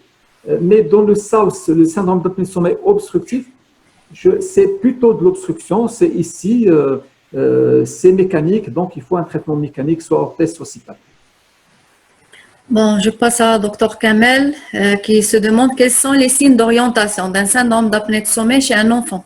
Je pense que ça a été... Les signes d'orientation, c'est l'hyperactivité. C'est le fait de mal dormir la nuit, de suer la nuit. Demander à la maman à partir de 4 heures du matin, est-ce que son bébé, il a plutôt la tête en extension, c'est-à-dire qu'il essaye de respirer Hakda. Est-ce qu'il a le lit complètement dans...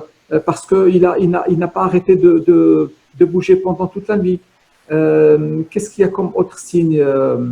C'est plutôt, il peut aussi être, l'enfant peut avoir aussi une somnolence quand il est gros, mais généralement c'est plutôt de l'hyperactivité. Bon, je passe à la question docteur Hadrami. Par quel mécanisme le diabète et l'obésité favorisent l'apparition du trouble du sommeil? C'est-à-dire que au départ, on disait que c'est le diabète ou l'obésité qui favorise l'apparition du syndrome d'apnée de sommeil. Il faut savoir que c'est des pathologies qui sont intriquées et qu'à partir du moment où vous avez de la bedaine, c'est une glande viscérale qui fabrique beaucoup, c'est une véritable glande. On peut considérer que la graisse que vous avez au niveau du ventre, vous pouvez l'avoir aussi au niveau du cou. Ça rétrécit un peu les petites voies les voies aériennes supérieures et au fur et à mesure, vous allez avoir vos muscles, vous, à l'intérieur, qui vont travailler pour pouvoir ouvrir les voies aériennes supérieures et donc votre muscle devient beaucoup plus important que ce que vous aviez auparavant avant d'être obèse. Et donc les phénomènes, c'est en fait un cercle vicieux. De là à dire que l'obésité est responsable du syndrome d'apnée de sommeil, on ne l'a jamais dit. On dit qu'il y a une association entre l'obésité et le syndrome d'apnée de sommeil et que l'obésité pourrait éventuellement expliquer par ces phénomènes l'obstruction des voies aériennes supérieures via le dépôt graisseux qu'on a dans le ventre aussi là, et puis les muscles, la véritable musculature des muscles oropharyngés. Donc, il y a cette association qui se fait. Ils sont très associés dans 77% des cas. De là à dire que l'un répercute sur l'autre, bien sûr, mais de là à dire que l'obésité, c'est elle qui donne le syndrome d'apnée de sommeil, je pense qu'il y a des choses à prouver.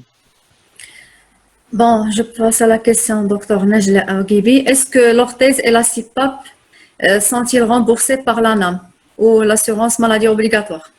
Alors là, c'est notre fer de lance. La CPAP, elle est remboursée par des assurances mutuelles en tant que location. Il arrive à la rembourser. Maintenant, quand est arrivé le système d'ANAM, l'ANAM, pour le moment, elle accepte l'achat de la machine, elle n'accepte pas la location. Ce qui fait que les autres mutuelles, quelques mutuelles, se sont mises sur cette démarche-là et demandent à leurs clients d'acheter la machine. Nous, en tant que praticiens, on préfère qu'ils louent.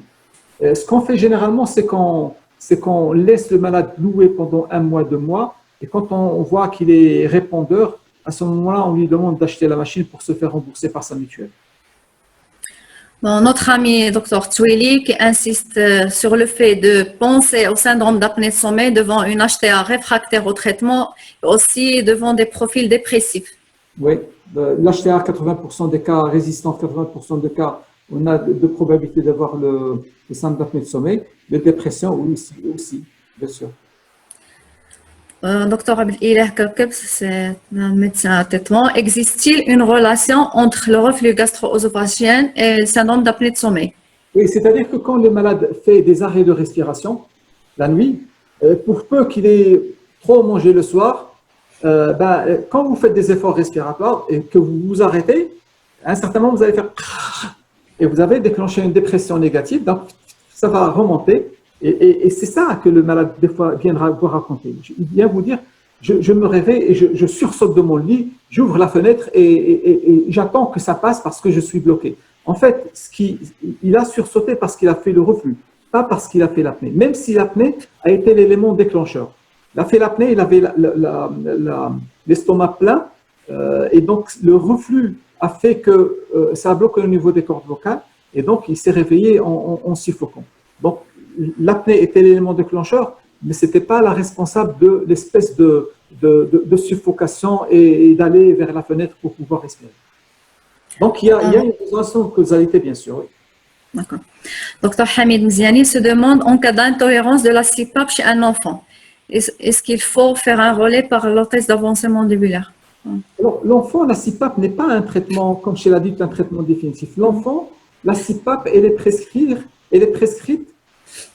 parce que la prise en charge orthognatique de kiné lingual va prendre une année et demie. Donc, pendant ce temps, qu'on ne laisse pas le patient, l'enfant sans traitement. Donc ce n'est pas une histoire d'orthèse. L'enfant, on ne parle pas d'orthèse. L'enfant va parler d'espèces je ne sais pas comment ils l'appellent, qu'ils mettent dans le maxillaire supérieur pour pouvoir ouvrir un peu les maxillaires supérieurs, en essayant aussi d'avoir la langue accrochée et forte pour pouvoir elle aussi pousser sur le maxillaire supérieur pour ouvrir. Donc la CPAP, c'est un traitement, je dirais, de transition. C'est vraiment pour passer le cap difficile, pour que quand le traitement orthognatique et de kiné lingual a été fait, l'enfant peut se passer à ce moment-là de sa CPAP. Docteur Mohsin se demande, est-ce qu'on peut installer la CPAP chez le trisomique? Oui, on peut installer la CPAP chez le trisomique, sauf qu'il faut vérifier est-ce qu'il ne fait pas d'hypercapnie. S'il fait d'hypercapnie et il est enfant, il faut traiter par VNI, pas par CPAP. Pardon, faire déjà l'exploration, voir qu'il fait de l'apnée, d'accord, donc il va être traité par CPAP. Mais je fais une gazométrie et si j'ai une hypercapnie, je le traite par VNI. Quelle est la durée de traitement par orthèse ou CPAP en cas de syndrome d'apnée de sommeil? Le traitement par CPAP, c'est au long cours, tout le temps. Les traitements par orthèse aussi.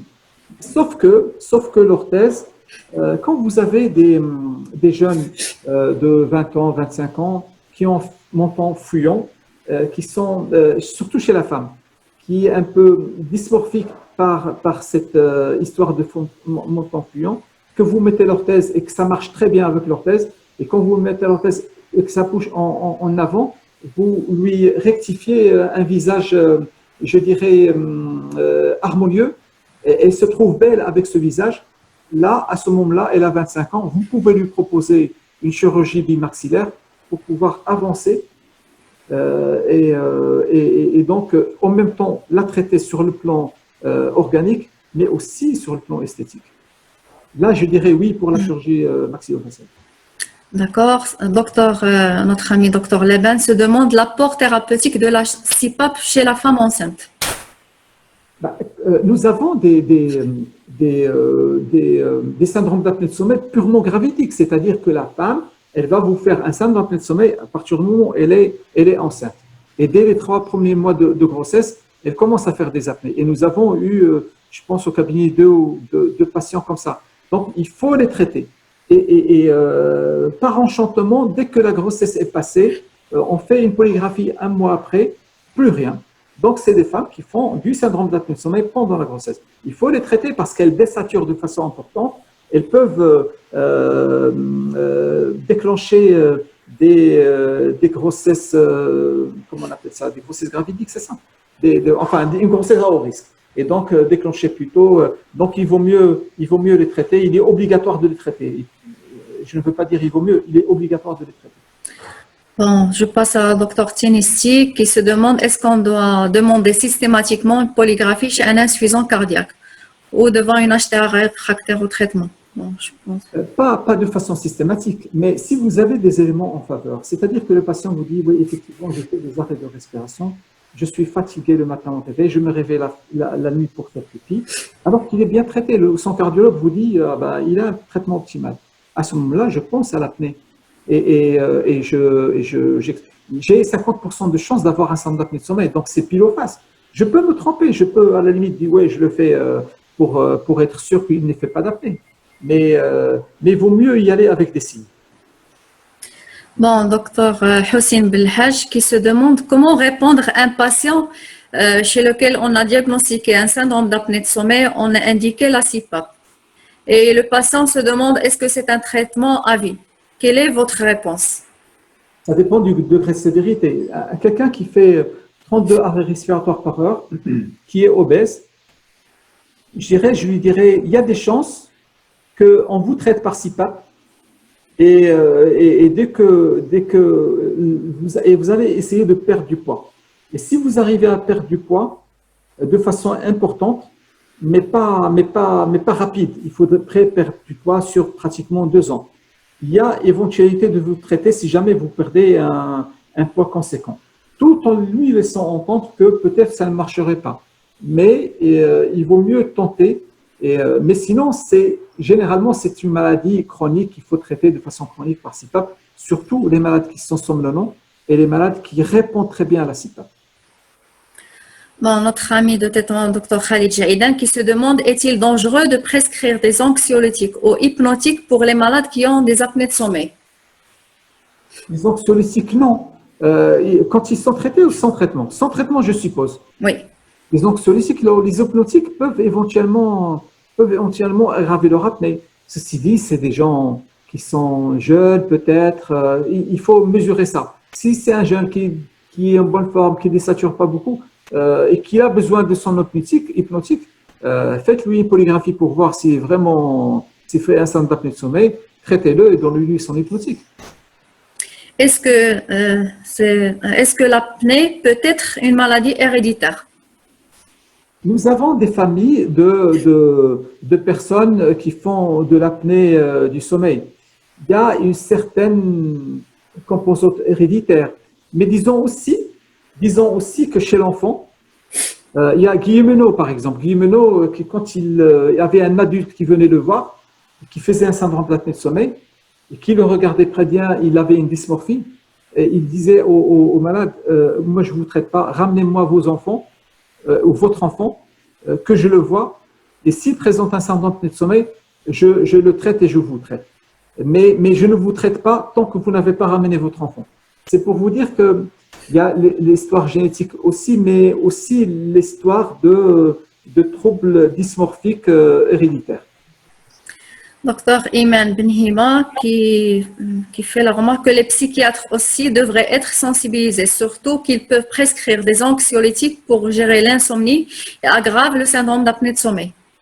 Oui. Mais dans notre bureau, nous avons des psychiatres aussi. Nous avons Iman Prendili et nous espérons que les psychiatres adhèrent à cette sensibilisation et puissent penser au syndrome d'apnée de sommeil à chaque fois que la dépression ne leur semble pas expliquée simplement, ou alors ne répondent pas très bien au traitement qu'ils donnent. Pensez aussi, même histoire, pensez aussi au terrain. Un obèse qui vient déprimer, avant de le traiter peut-être, je lui demande une exploration du sommeil. Quelle prise en charge des patients avec des troubles cognitifs sévères? Ça dépend s'ils ont un syndrome d'apnée de sommeil ou sévère. S'ils ont un syndrome d'apnée de sommeil sévère, il faudra les traiter par CPAP et voir comment il évolue leur trouble cognitif. Ceci dit, même les syndromes d'apnée de sommeil sévères qui ont des troubles cognitifs, vous n'allez pas pouvoir peut-être leur régler leur affaire. Mais en tout cas, vous aurez à régler leur apnée lors des saturations nocturnes, mais au long terme, peut-être que vous aurez de l'effet. Mais de toutes les façons, vous leur faites déjà leur exploration et voir s'ils sont sévères, les traiter et voir un petit peu comment ils évoluent.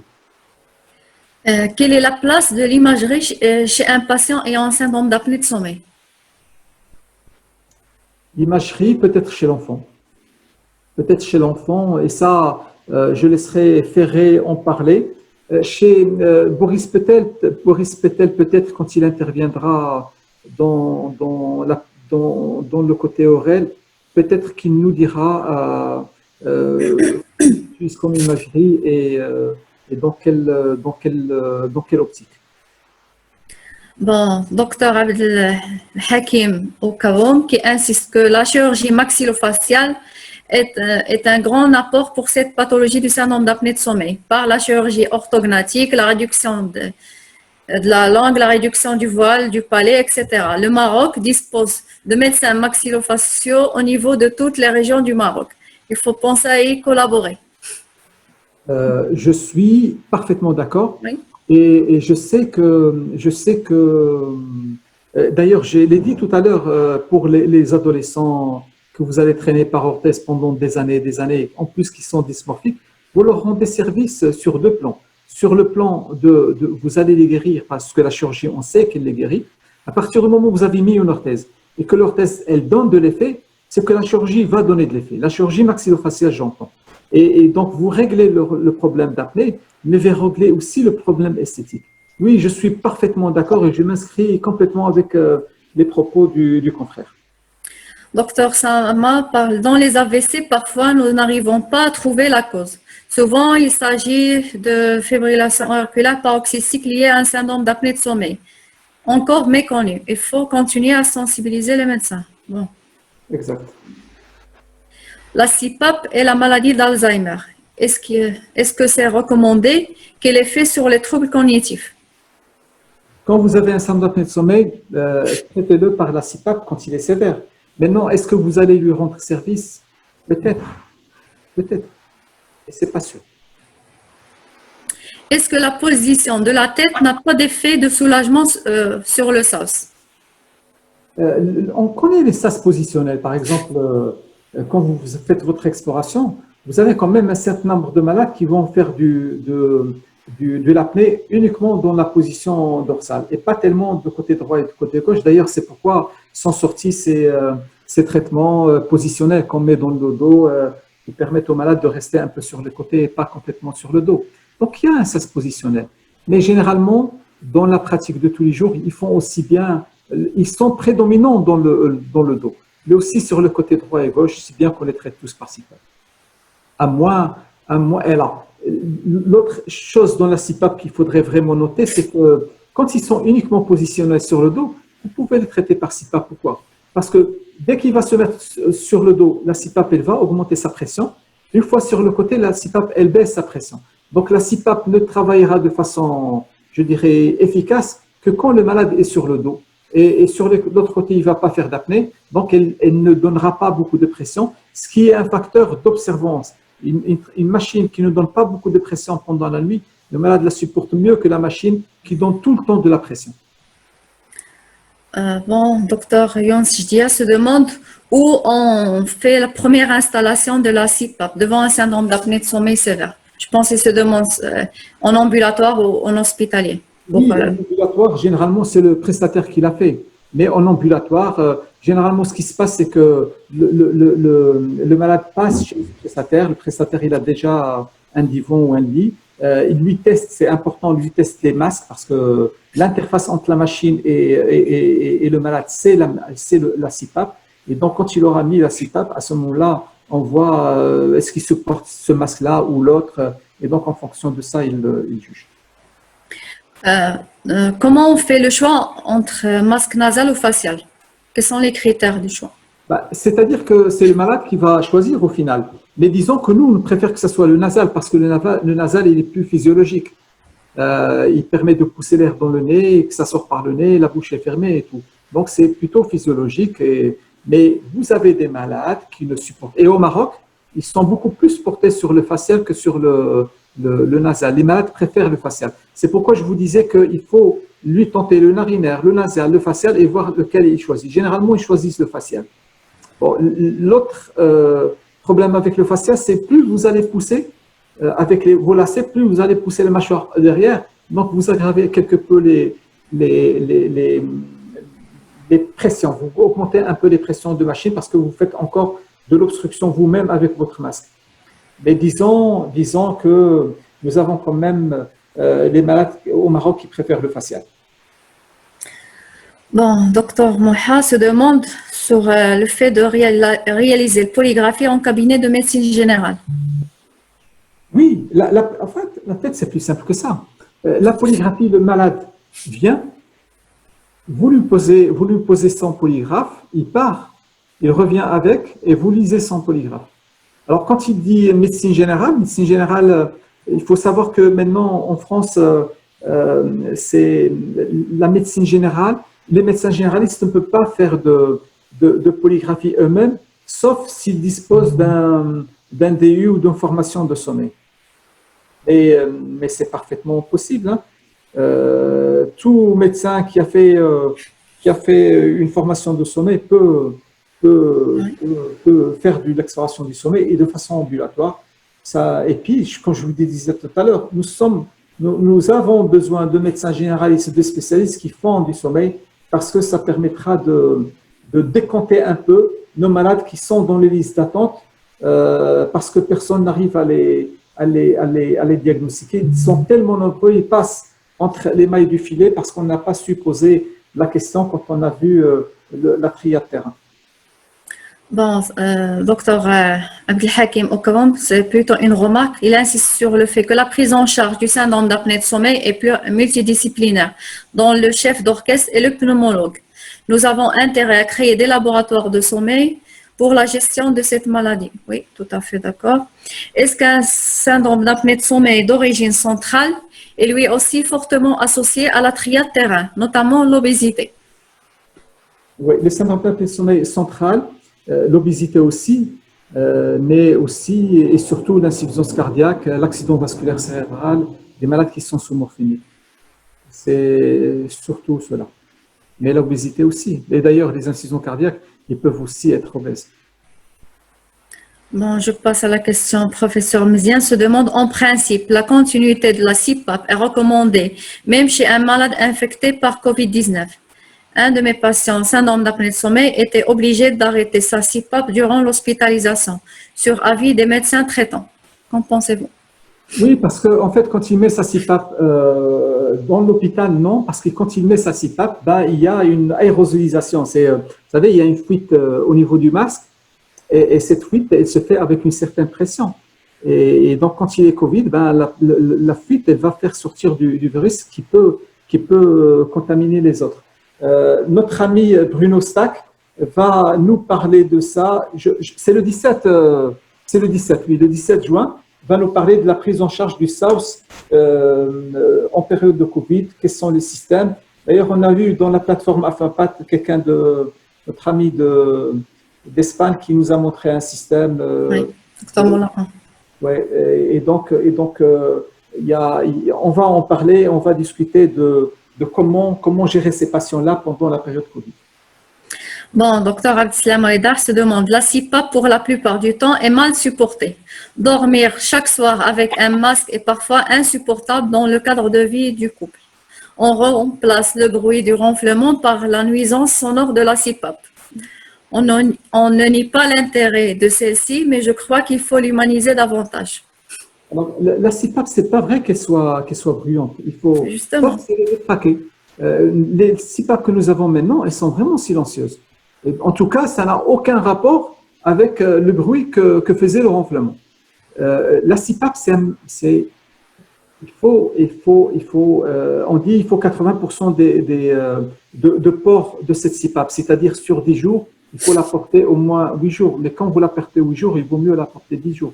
Il faut un minimum de 4 heures. Mais quand vous faites 4 heures, il vaut mieux couvrir plus et aller jusqu'à 6 heures. Tout dépend du degré d'acceptation et du degré d'observance. En fait, quand les gens vivent mal la CPAP, c'est qu'il y a un problème et qu'il faut revoir ce problème-là avec le prestataire. Soit que les pressions sont trop hautes. Là, il parle de CPAP brouillante. C'est la CPAP qu'il faut changer, pas le traitement. Donc, il faut changer sa CPAP, aller chez son prestataire et lui dire « Votre CPAP, elle fait beaucoup de bruit. Vous la changez s'il vous plaît parce qu'elle m'empêche de dormir et elle n'est pas faite pour que je me repose. » Donc, il voit à ce côté-là.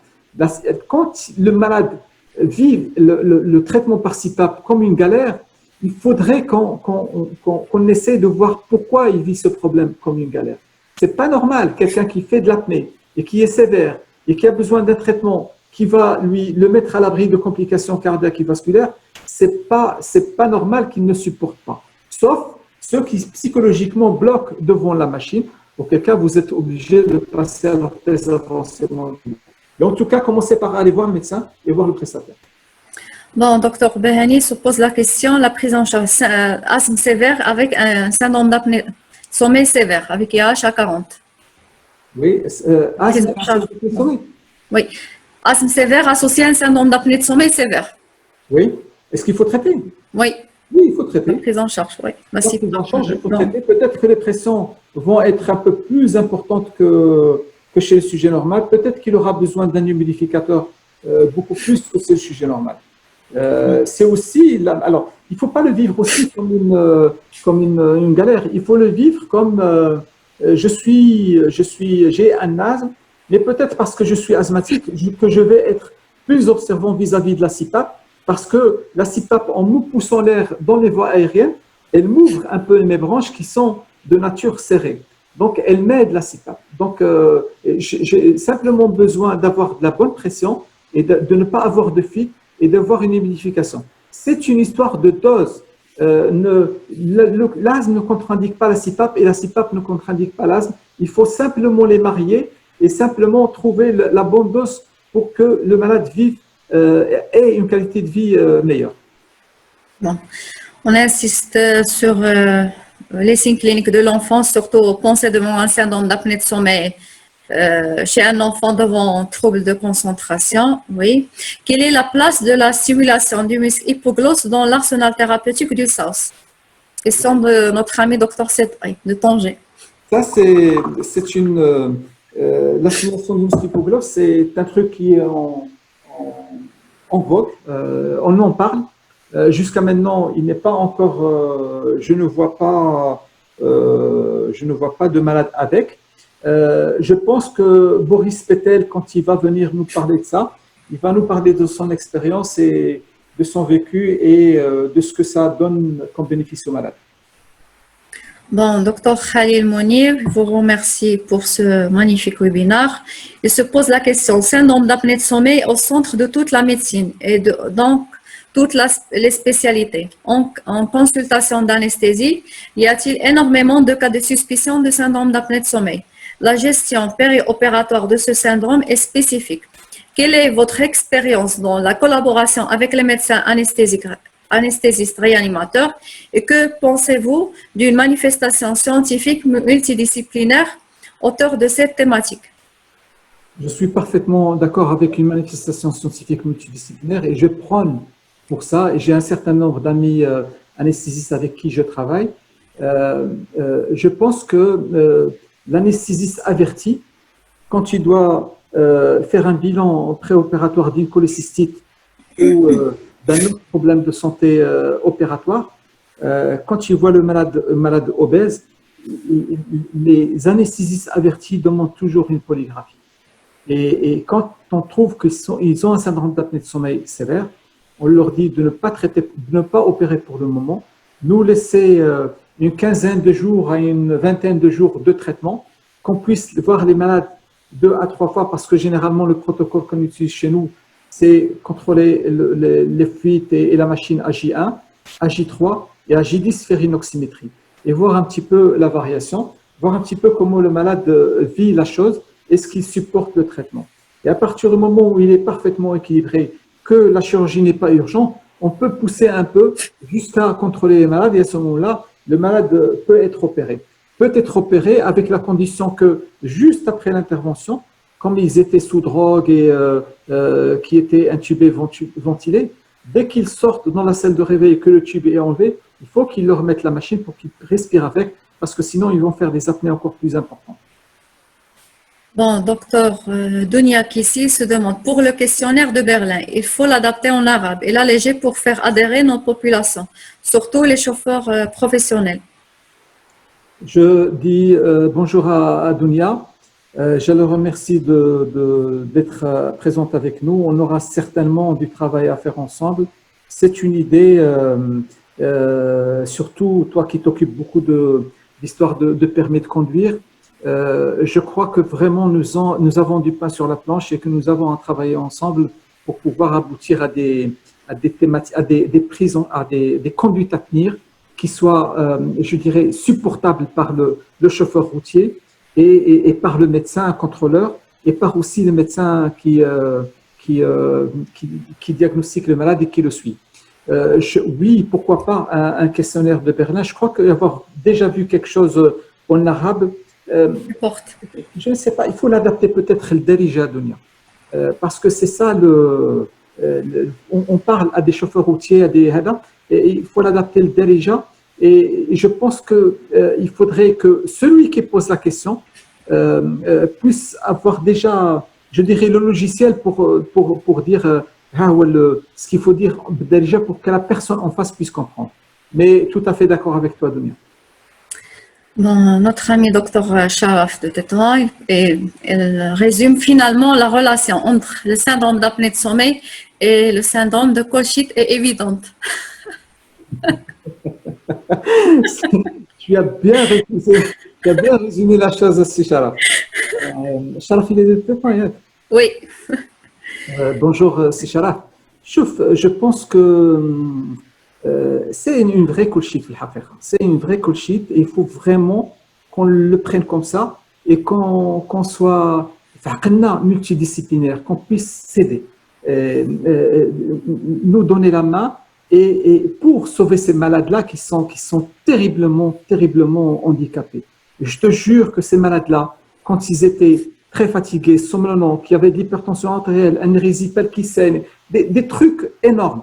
Et quand vous arrivez à les remettre sur pied, c'est des gens qui sont oubliés.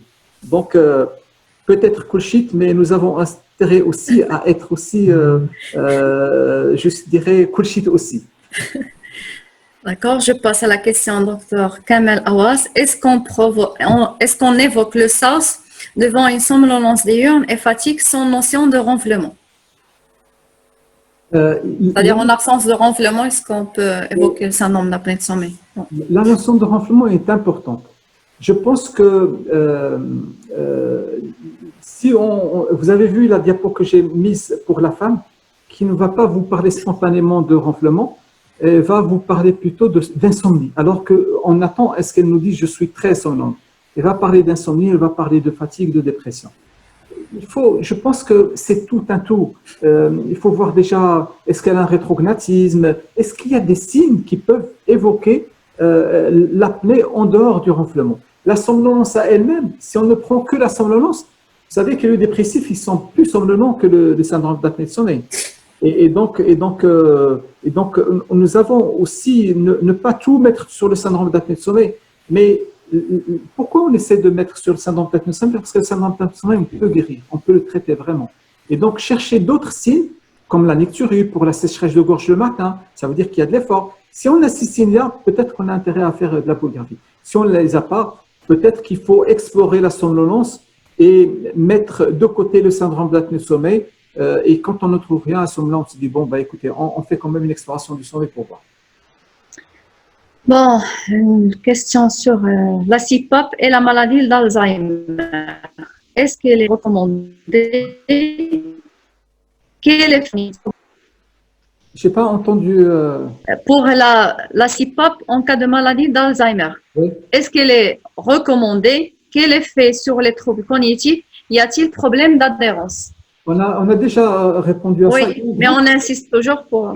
On a un gros problème d'adhérence parce que les malades, ils sont Alzheimer, ils ne sont pas… Donc, il y a ce problème-là. Si vous arrivez à les traiter, c'est comme tout. Quand vous avez une maladie vraiment installée, comme par exemple une insuffisance cardiaque installée stade tardive, quand vous avez un Alzheimer installé stade tardive, vous allez vouloir traiter la CPAP, mais franchement, sans grand… je n'attends pas beaucoup de choses de cette CPAP-là. Et si cette CPAP devrait, je dirais, perturber encore le